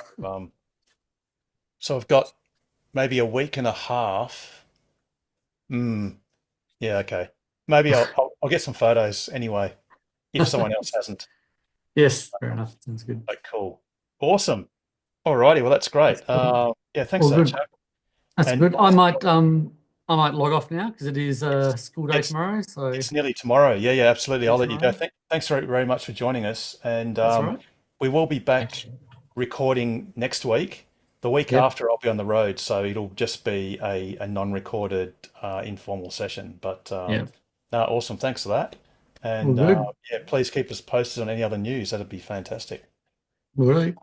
Excellent. See Thank you. you next Take care, week. Chuck. Cheers. See you, mate. Yeah. Alrighty. Anyone else got any questions or comments? Just a quick one, Harold. I'm like you, waiting for a juniper. Well, that's very well and fine as long as you wait behind me. Wait in line. Well, what I want is if they've still got referrals on at the time, if anyone got any referral codes hanging around, or do we have someone on the website where you can get referral codes? You can If use they're your still own. doing the referrals, then I'll just grab someone's referral code just to save a bit of money and give them a bit of money as well. No, use your own. You just Use your own. refer You yourself. can use your own referral code, can you? Yep. In fact, when you buy your Juniper, you can actually, and I learnt this when I bought another car. Well, I learnt the hard way. I actually use the website rather than the app. So you can just buy it on your app, on your Tesla app, and then your referral code then is built in. I don't think you actually get the same thing, but you get like a loyalty discount or something, which is the equivalent of using your referral code. All right. Yeah, absolutely. Yeah, use your own referral I didn't code. realise that. I thought you had to use a referral code. Nope. Right. Yeah, you still have to use it, but you get $350. Yeah. Yeah, because they dropped Oh, so you it. can do it yourself. Oh, that's good. Yep. Right. Yep. So you have to do it before you order it. Like you go through your own Yeah, code. do your own thing. Yeah. When you Yep. do that and you say you allow access to your contacts, what access does it give to your contacts? They can't search your contacts, can they? No, well, the app can. Tesla probably wouldn't. It's not to say it's not impossible, but I think there's an option to actually spam all your contacts and just send a referral code to everyone. I think that's one of the purposes of it. You can make it do that. Victorians to dob in dodgy taxi drivers ahead of the Australian Open. It's illegal. So you can actually use the app to spam all with your permission. You have to actively do it. But that's the only reason.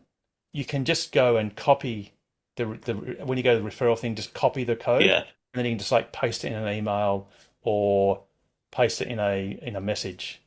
Right. No, I'm not that. I really don't like giving any program access to my contacts because I sometimes in the past I've saved passwords and all sorts of things into contacts. So I just don't like giving anything into contacts. Yes. Yeah. Absolutely. But you can just say no. You can just deny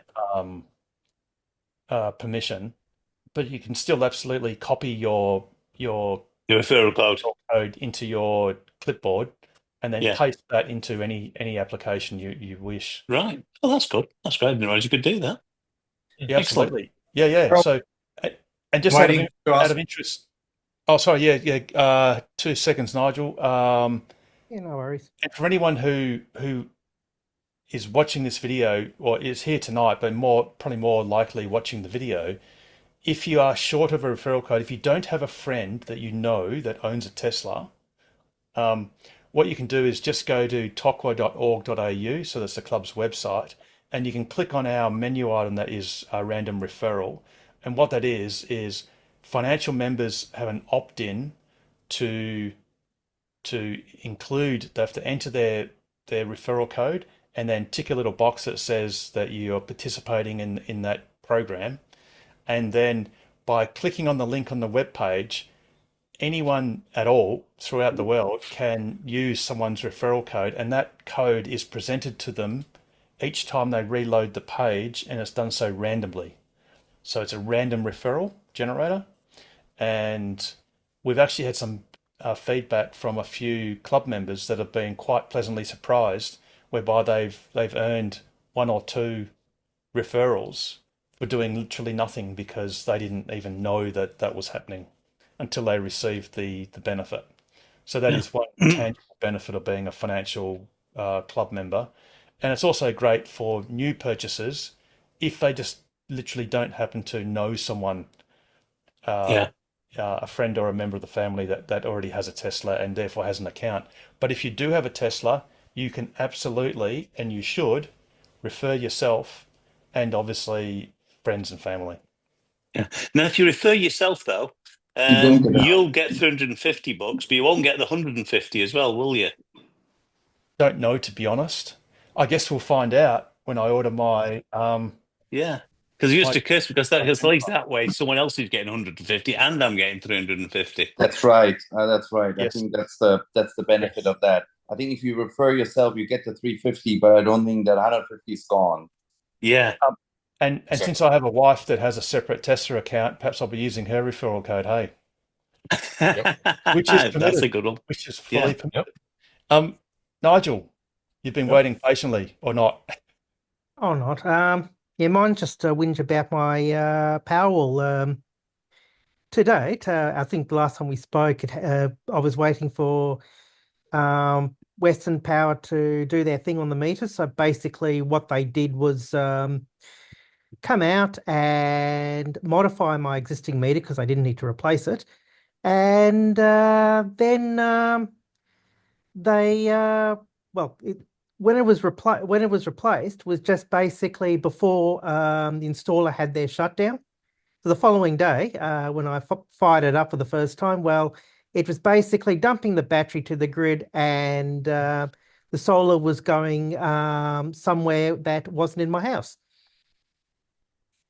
Well, it still has to be updated. It still has to be fixed. But what's really happened is that there's been a massive delay with Western Power with their meter. Otherwise, it would have been set up by now. I had the same problem with that with mine.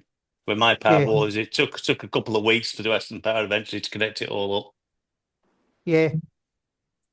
You have a Powerwall 3 or 2? 3. Oh, okay. So the 3 is fairly new. They haven't got their system set up directly for it, so they've had to put a hardware switch in place or a fuse in place, which they can actually switch off when there's cloud cover. Because what they don't want is spikes happening on the grid, which is fair enough because you don't want to see your little green thing at the edge of your house actually exploding. So you mean to say, is that to disconnect the Powerwall when it's cloudy? Yes, which is really interesting because at the same time, when you've got a power outage, that's because of the way the meter is set up, you're not going to leverage the backup capabilities for the Powerwall. No, that shouldn't be the case. No. That was the case with the old systems. And if you've only got an old inverter that isn't switchable, but the new Powerwall should be fully switchable to actually island. Because effectively what you're doing then is island your home. And that should be fully available on the Powerwall 3. Because of the way it's wired, it's way that Western Power has asked all installers to wire the Powerwall 3s. They will basically shut down when you've got a power outage. That is what I got told by the installer. Wait, are you on 3-phase? Wait, are you have 3-phase? No, you can't be on 3-phase. There's only single-phase Powerwalls. Yeah, I'm only single phase at my house. It was very difficult to get 3-phase in this particular. Can you get documentation to that effect? Because that is basically outrageous, and it defeats one of the prime purposes of a Powerwall at all, which Yeah. is to be one of the world's best UPSs. Yes, I know. That's why I That's- purchased it. But Well, that's I've had a few blackouts lately, and when it happens, I'll just get messages from my friends with Powerwalls saying, "Yeah, we've got power." so. So what you're saying, Nigel, is that in the current state of play with Western Power, it is illegal for it is structurally impossible for a Powerwall to do its main job, which is keep the power on when the lights are off. yes, with I think it's with the Powerwall 3 only. Yes. I'm Yep. not too sure about the Powerwall 2s. I think the Powerwall 2s are fine because they plug Yes. direct. They can plug into the old meters. These new Powerwall 3s need to have a meter upgrade for them to work. That is what the installer told me, and that is what Western Power told them. They actually came back with a whole lot of documentation on the or the meter design, which well, not electrician Yeah. or an engineer could understand, but from what it looked like, from what the installer said when he came around and completed the work, saying just be aware that the way the meter is, the way that Western Power and Synergy wanted it, you're not going to get power when the power goes out. Western I'd be- Power are a pain in the backside. I'd be asking for my money back and saying, well, I've paid $12,000 plus for something that, and what's the other thing? Is it limits it to 1,500 watts as well? Because I've heard that story. No, it's 5 kilowatts. Oh, okay, yeah, okay, 5 kilowatts. It's not bad. Yeah, it's not great because it's actually capable of doing more than that No. for short Yeah. time. Should be 10 kilowatts minimum. Yeah. On the low power ones, the big power ones, I think 15.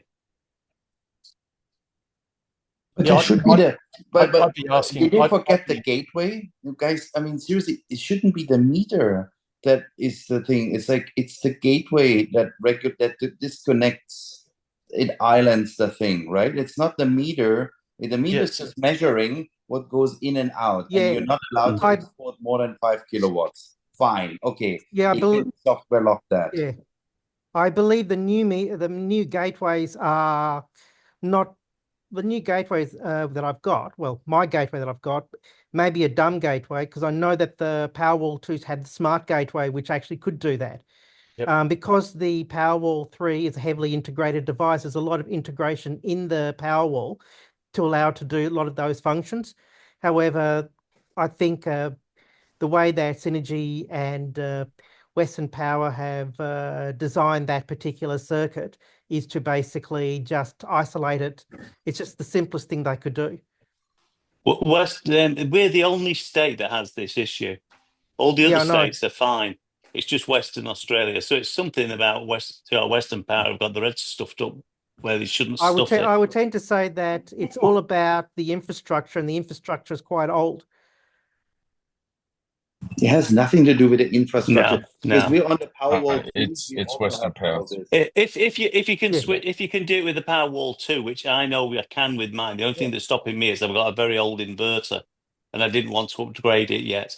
Yeah. Otherwise, I could fully island. So if you can fully island a Powerwall 2, there's no reason you can't fully island a Powerwall 3. It's Absolutely. their I think system. it's It's a just their policy. systems. Yeah. They might not have they may not yet have integrated Tesla's.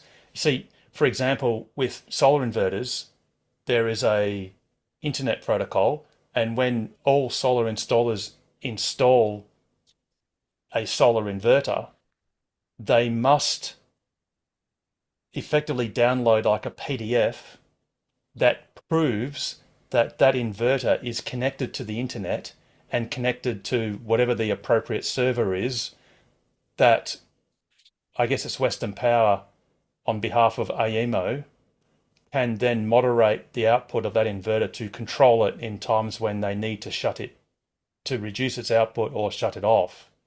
And perhaps what either Tesla hasn't done, or Tesla slash Western Power or AEMO in WA, they haven't ticked off that box that says that that is a compliant system.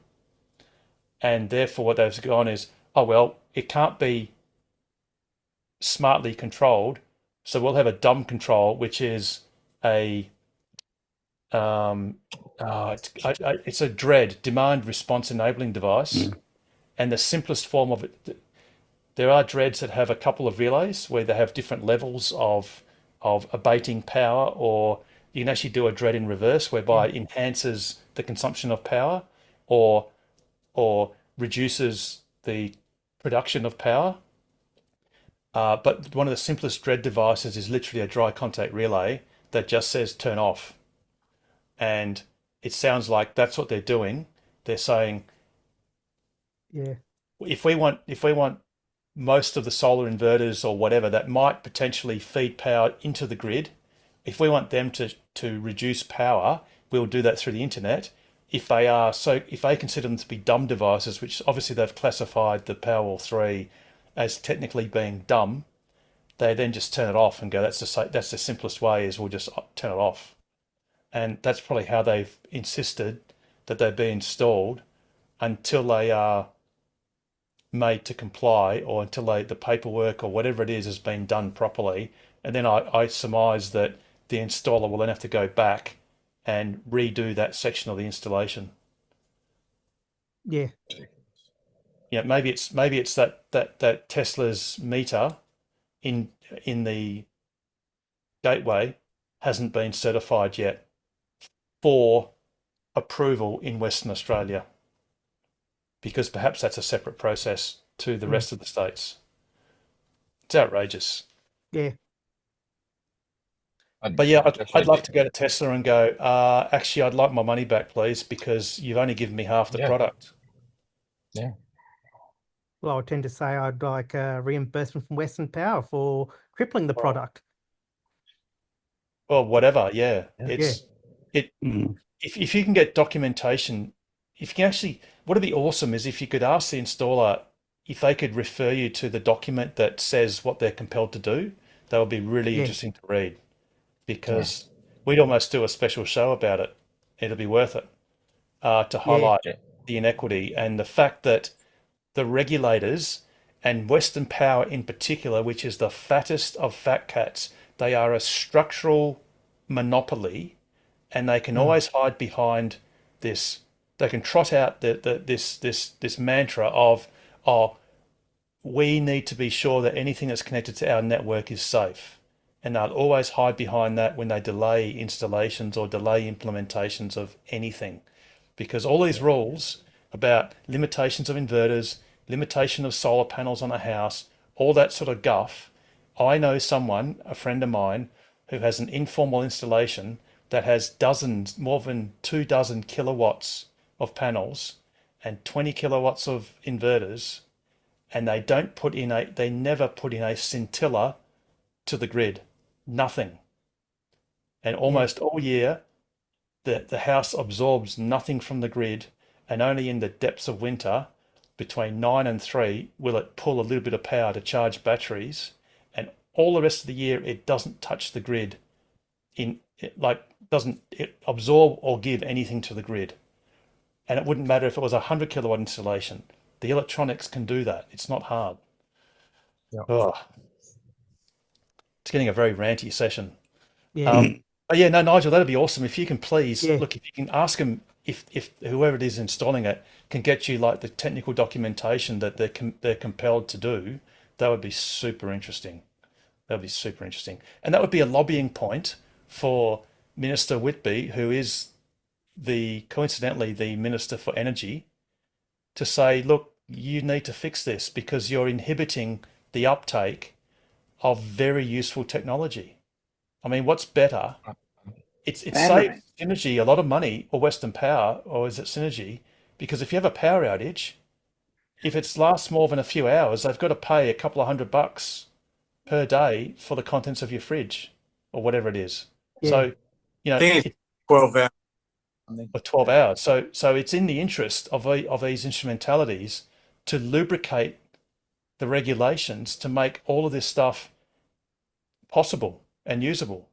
In general, Western Power should be so interested in people having batteries. I mean, it saves them a heap of money for upgrading the network, because Yes. we're flattening the curves with our battery. So they Yes. should just like get their act together. I mean, if that's really the case, I'm Well, 'cause- totally puzzled that this like Well, on a cloudy day, the only thing that's absorbing all those spikes is the battery. Yes. It's not putting anything to the grid because there's not much to put to the grid. Yep. Exactly. But I definitely want to see the info, Yeah. so maybe I can sort this out. That would be good. Yeah. I can't Please, say please get it. Yeah, please get it to us, Nigel. Yeah. beyond because- that. No. Well, Paul, you can just talk to Epwa. Yeah, Epwa's another one. Yep. Uh, I've got context with stuff. Yeah. Even more than the last time I saw you guys. So. Yep. And I can't say anything. Loose lips. I'm recorded, Yeah. but yeah. Just zip it. But yeah. Paul, shut up. No. No. With respect. That's so hard for me to do. In the nicest possible. I know. In the nicest possible way. Yeah. Why do you think Leonie likes me in the car during these nights? So All is right. there anything new for I'm going to be building, Harold. Yes. So I've bought a block at Me well too. it's an old house, but Yes. I'll be taking it down and I'll be building in Doonan Road, Netherlands. Yes. So what are the steps to alert the builders to Okay. get all Tesla equipment? Yeah. Okay. So is this for just a house or is it for multi? Just a residential house. Oh, okay. So what you just tell them that you want a 32 amp. Well, you don't really need 32 amps. Oh, look, just I've got it now. I've got 3-phase. yeah. Well, there's already 3-phase at the block, right? So at the house. No, I don't think so. Oh, okay. Well, you want 3-phase, so you need to upgrade the power to 3-phase. So that's Yep. a Western Power thing, but Yep. it doesn't cost a lot, and it will be underground, regardless of even if there's overhead lines. Anything that's new always has a whatever they call it, consumer pillar or whatever, the green hat thing, the green dome. So you want 3-phase power, and just tell them that. So when you look at your plans for your garage, depending on which side you want to park your car, you're better off having the power have power run, and tell them you want to install a Tesla wall connector, on the back passenger side of the car if you're backing in. Yes. Or if you're driving in forwards, it would be, the front left-hand side of your garage. Say if you're driving Yes. forwards on the left side. That's where I've got it now. Well, it Yes. depends where the power box is, I suppose. No, it doesn't matter if you're building, because cable is cheap to run when you're building, because after the brickies, or depending on say if it's double brick, the brickies do all the bricks, and the electrician comes in and then chases big grooves in the brickwork to run conduit for various, for your PowerPoints and all that sort of stuff. Yep. And then all they need is effectively, you could just, for simplicity, just get the electrician to, you just tell the electrician you're going to install this wall connector. So, Yep. and you just give him, you can probably give him the PDF of the installation instructions. You can just Google Tesla wall connector installation instructions, Australia. Oh, okay. And give that to the electrician, and then he or she can then just basically provide for power. For cost, you could just say, look, you can just provide 16 amps 3-phase delivered to the unit. Okay. And so what? So at the same time, I guess I should have a power wall. Well, to be honest, no. We can't. Basically, you're better off spending your money on something else at Okay. this stage, because Tesla don't come out with a 3-phase power wall, and it's not worth. You can have 3 power walls, and that's possible, but only one would ever be backed up. And in fact, you probably can't buy Powerwall 2s anymore. And this is in you're probably building in a year's time or a couple of years or something. Well, I'm doing plans now, but Yeah, so it'll take time. it'll take a while. Yeah.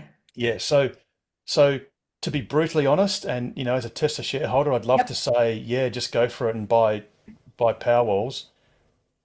There are alternatives if you really want to do this sort of thing.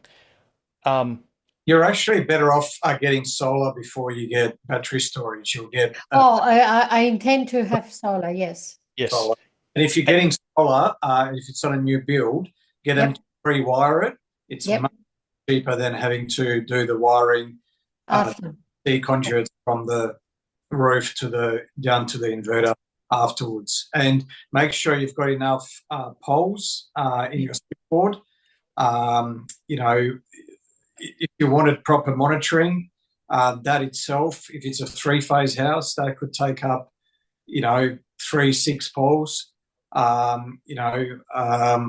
Obviously all your solar, you'll probably have everything on. The difference between getting like a 24 pole and a 36 or a 48 is only a couple of $100, and you might as well get a big one put in, even if it's half empty for now. Over time, you'll find the use for all those extra spaces. Well, yes, I am closer to that. And when I have the plans finished, I will discuss them because you guys will have some ideas. Yes. I'm having a single level home with a granny flat attached. Oh yeah, okay. So there'll be lots of different power. There'll be subboards and things like that. Give me a ring, Carmen. You've got my number, I'm pretty sure. Yeah, I have. Time comes. Because like Pete said, and in fact, this friend of mine upgraded their switchboard from like a crappy, it was, I don't know, 16 poles, and a pole is like the width of a circuit breaker, the skinny circuit breaker. Okay. And, Like and one. put in a 48 pole. It's got 4 rows of circuit breakers, and obviously it's full of gaps, and there's nothing wrong with that, but there's plenty of space for additional things that you don't think of, and you can never have too much space in a switchboard. And as Pete said, it's only going to cost another couple of $100 to give you that freedom of, you can have a nice 3-phase circuit breaker,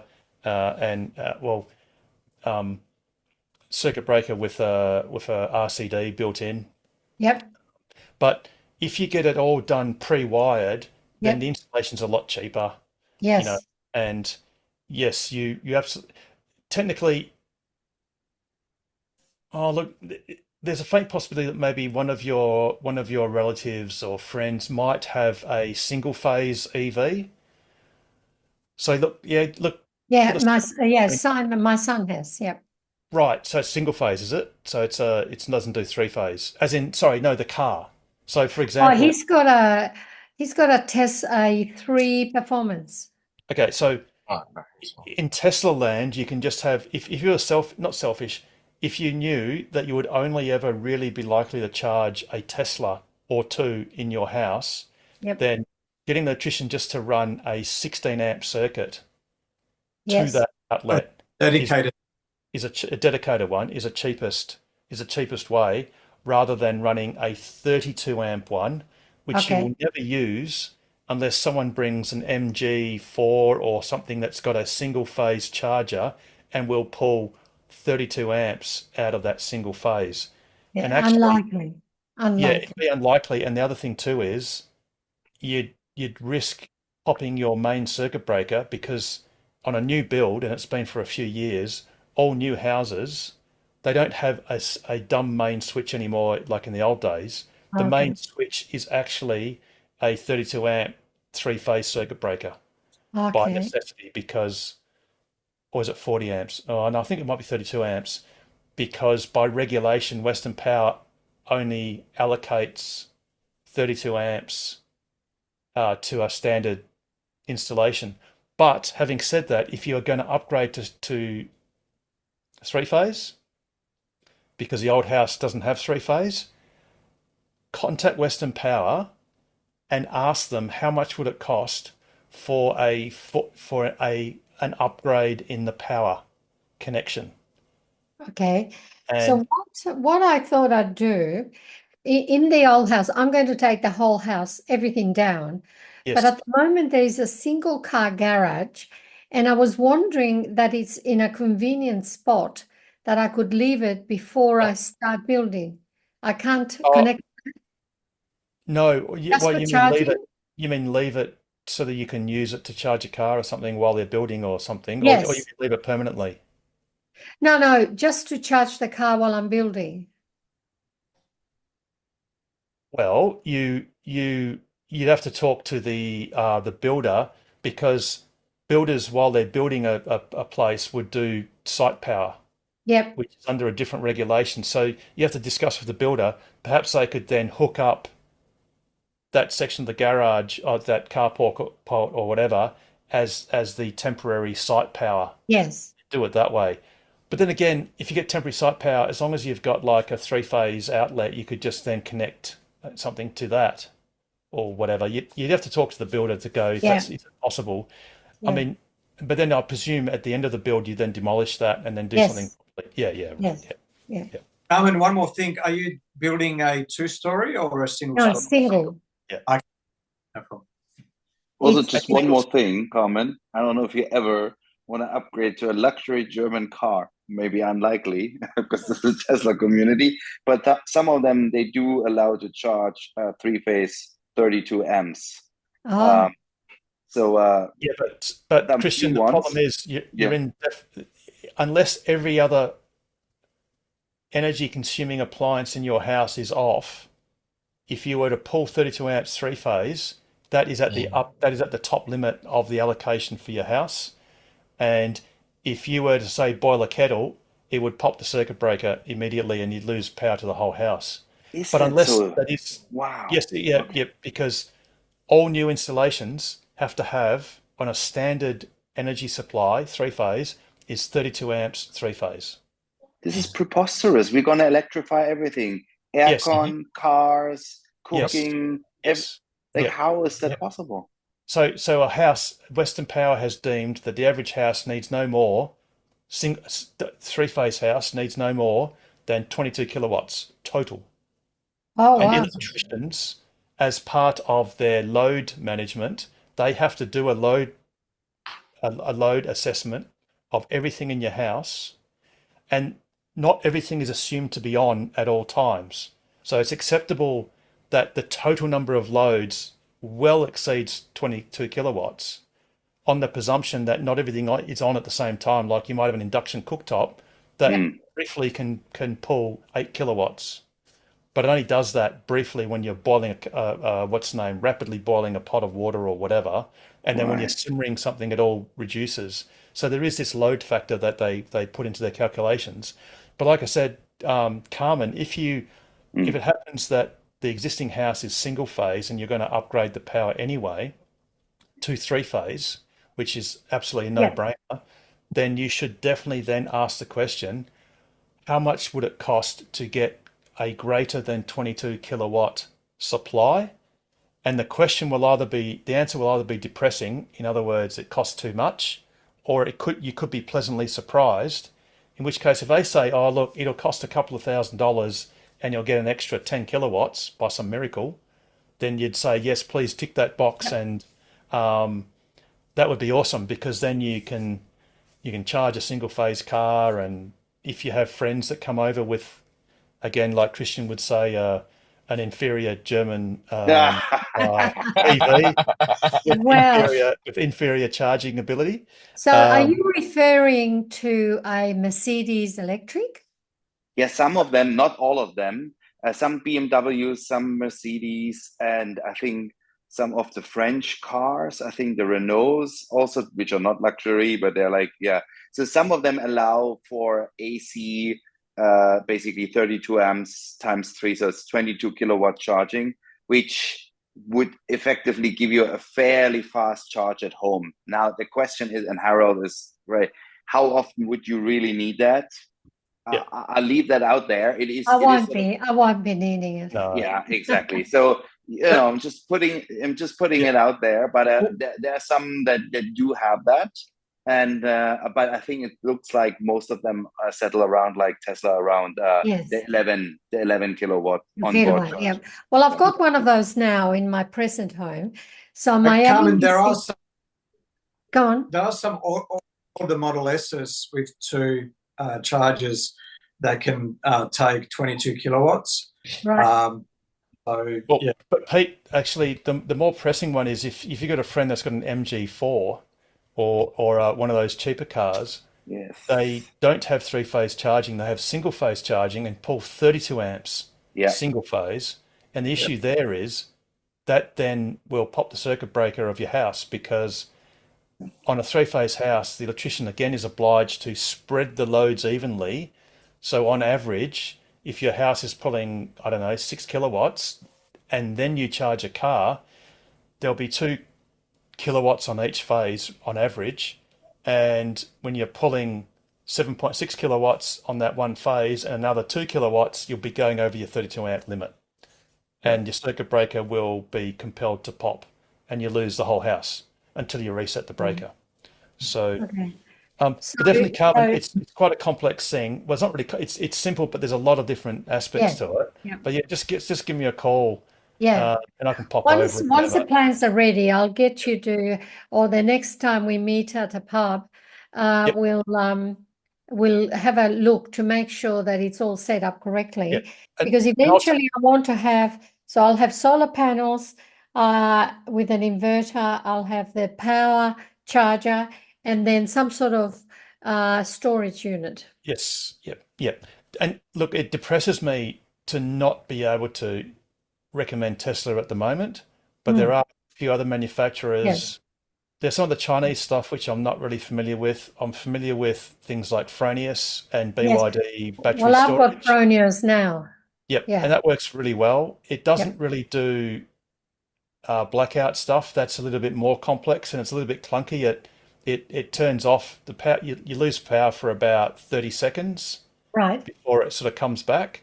So that it won't save your clock radios or whatever from, losing their memory or whatever, but it'll certainly keep the power on to your house and your fridge and all that sort of stuff. But look, I think there are some other inverter companies that are quicker. I know Victron Okay. does stuff, but there's a few different aspects to it. The other thing too is it economically viable? Like Pete Yes. said, the best things you can do is simply get solar in the first instance, Yes. because especially if you're spending more time at home during the daytime, you can then I will be. opportunistically trickle charge your car while the sun's shining, and you've Yes. got the time and the car's got Yeah. the opportunity to Yeah. do that. Yeah. And you might find that in a 10-year period, you're well ahead not having bought the battery system Yes. for the money that it actually would have saved you comparatively. Yeah. you may also find that by the time your house is built in, call it 18 months' time, Yep. have reconfigured their Powerwall 3s to be compatible with a 3-phase connection. So Mhm. that may And that's where the larger meter box or the circuit breaker box, circuit board. Sorry, what is it, Pete? Switchboard. Switchboard. Yeah, your switchboard. Having an oversized switchboard can be super handy, because then when someone like, whether it's Tesla or someone else with a battery storage system, they can say, "Oh, look, we've got plenty of space in this board to basically put in stuff without having to do a secondary board and messing around and costing more money." Yeah. So that can be, and then they can do clever things like either back up your entire house or back up just the Well, important and bits. if I have a granny flat, Yep. would I have to have a separate one, or can it all be done through one? Well, technically, a granny flat is it's like an accessory, in the sense that you've got one power supply coming into your house, Yep. into your block, and that all by necessity comes to one point before it splits off to a subboard. Now, it's certainly not at all impossible, and probably entirely legal, to have whatever your battery energy storage system back up everything if you wanted it to. But if it's a granny flat and it's of less importance, particularly to you, you could just say, "Oh, look, the granny flat can just have just the standard Western Power supply. In other words, you split it off at the main board, but it never touches your solar system or it never touches your battery system. In other words, if the lights turn off, your house is okay, the granny flat's black. Right. Yes. That's up to you to work out. Yeah, well, initially, I probably may have grandchildren living, and of course, they're young and they're all Tesla orientated. So I think it could be. So I'm going to have 3 garages, and Right. I expect that I'd have to have at least 2 chargers. So go to And Western then, Power and yeah, ask for more power. Tell her, yeah, ask you have to. question, I'm getting a new supply fitted. Can I Yes, have an no. upgrade? Can I have, just putting it out there at random, can I have 44 kilowatts of capacity, please? How yeah, much will that cost? yep, And if they give you a number of a couple of grand, that's a bargain. Just just give them the money and get it done. If they say something like, I've heard rumors that it's $1,000 per extra kilowatt, which would not be worth it. yeah, Because another 22 kilowatts would be another $22,000. That's a lot yeah. of money. That's Bearing a in lot of mind, money. Yeah. with the Tesla wall connectors, you can have them daisy chained on the same circuit. In other words, they're connected together in parallel together. Yep. But and if one car is plugged into either of them, that car will get full power. But if 2 cars are plugged in at the same time, it'll share power. And that's perfectly okay because it'll go down from 11 kilowatts to 5.5 kilowatts. So rather than charging a car at 80 k's an hour, it'll Yeah. be charging both cars at 40 k's an hour. And in 10 hours, they'll both be full and then it won't matter. So Well, totally cool. theoretically, you should be able to do one at a time because you're only talking about 3 hours. Well, you can do that yourself. So you can just Yeah. have one charger with a long Yep. lead, which they all come with long leads, plug one car in, which is what I do at home, plug Yep. one car in at once, unplug it, plug it into the other car. But if you want to be sort of more convenient, you have a wall connector on the left wall and a wall connector on the right-hand wall so that you don't have to think about it. If you arrive home, you plug in. If someone else arrives home, they plug in. And over the next 3 to 6 to 10 hours, it all gets sorted out. So that's totally Okay. cool. So Yeah. no, I'll let you know. I'll make sure you fit outlets everywhere so that you've got provision Yeah, to put. great. You could No, have, that'd be you could good. have three Yeah. wall connectors, all connected together, and all cooperating with each other over the internet, over your Wi-Fi. Yes. The other thing too is I'll talk to you about Wi-Fi as well. You want to make sure you've got good Wi-Fi everywhere. Yes, And when you're I building do. a house, you need to have things like Cat6 cable, Ethernet cable wired all over the place. Yep. Because as good as wireless Wi-Fi Yeah. is, Yep. it's much better when it's hardwired Yes. because you may want to think about things like Yeah. Wi-Fi extenders Yes. and things like that. So Well, as you know, I've got a very long house at the moment, and it proved a problem because once you yes, go over 30 meters or 25 meters, yep, the reception was shocking, and I had to have some stuff Ethernet connected to be yes, able to Yep. have yep, all areas available. yep. Yeah. So I'm in a sort of a building phase. Well, I will be over the next couple of years, Yeah. and yeah, one of the things I'll making sure is most rooms have Ethernet back to a hub, even if you don't use it. That's okay. Yeah. It's never wasted just because you haven't used it yet. But if it's not there in the first place, it becomes nearly impossible to install Yeah. later Yeah. neatly. So Yeah, no, definitely because well, I've got 8 grandchildren, so somebody will be coming around, and they're all Nana's free juice, and it's like, oh, Nana's got free because love to see the grandies. yes, and And then in the granny flat, eventually I could have a carer. yes, yeah, very good. No, that's why So you that see Thinking that ahead. would have to Yeah. great be house. so that would have to be private. So Yep. we'd have to sort that out so that it lasts the distance. Yes. Yeah. No, we'll talk. No, it's like I Yeah, said, but fabulous. definitely I'd be contacting Western Power and asking for an initial upgrade in power before Okay. it's installed. Yeah. And hopefully the answer you'll get is a pleasant one. Okay. Is good news. And if it's not, you can still deal with it. It's fine. So you can Yeah, sort that out. sure. Because those poor souls like us who has to be on single phase because it would be so cost prohibitive to upgrade to 3-phase because we'd have to dig up a whole driveway. It's like tens of Oh, thousands of really? dollars.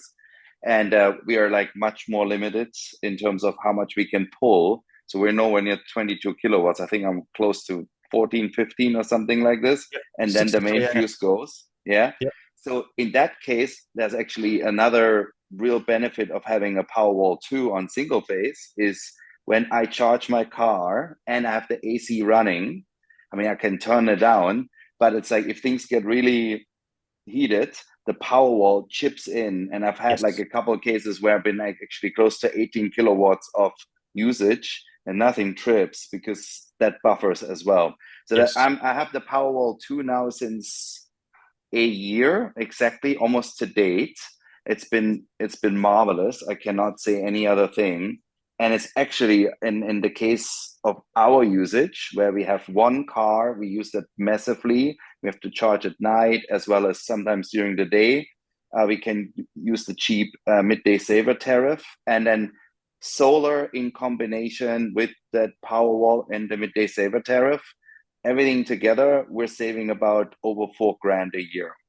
So it is like, it's hard to tease out exactly what component each contributes because they really kind of work together. But I do say, like, I think in the 10-year warranty of the Powerwall 2, if you have an EV and you have single phase, I think you'll be hard pressed to not at least break even or make actually a pretty decent profit. Yep. Oh, good. Yep. But like I said, in Carmen's case, Powerwall is out for the time being because Yes. for Yes, frustrating you're reasons. absolutely right. I mean, Tesla's been I rumored went, to have a 3-phase since ever, because a lot of countries only have 3-phase. I mean, in Germany since the 90s, you only get 3-phase. Like all these countries in Europe, I think they all have 3-phase. So it's a huge market that's completely untapped by Tesla, and it's been a bit strange that they're not doing that. And since it's such a growth potential for them, it would make sense for them to do it. It's an appalling oversight. And back in 2019, just before the Cybertruck was revealed, I was in Los Angeles at a international Tesla Owners Club conference, and Tesla representatives were literally saying that as we speak, we are working on 3-phase version of the Powerwall, and it's basically at the moment gone nowhere. 5 years later, when you, and still just like when you pull out the tail of your modern UMC, Yep. if you look down it, you'll see there are 2 missing pins in the connector and in the actual body of the UMC, even though those holes are provided for, and that was to make a 3-phase tail.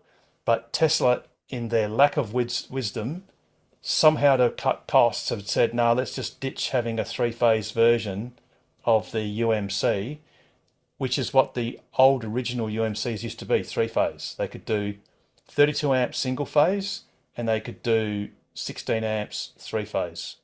Oh, And it's appalling that Tesla have decided to ditch that, and it seems they've just chosen to abandon 3-phase for the time being in Powerwall, because to be perfectly frank, the Powerwall 3 was the perfect opportunity to do this, and they literally just decided not to.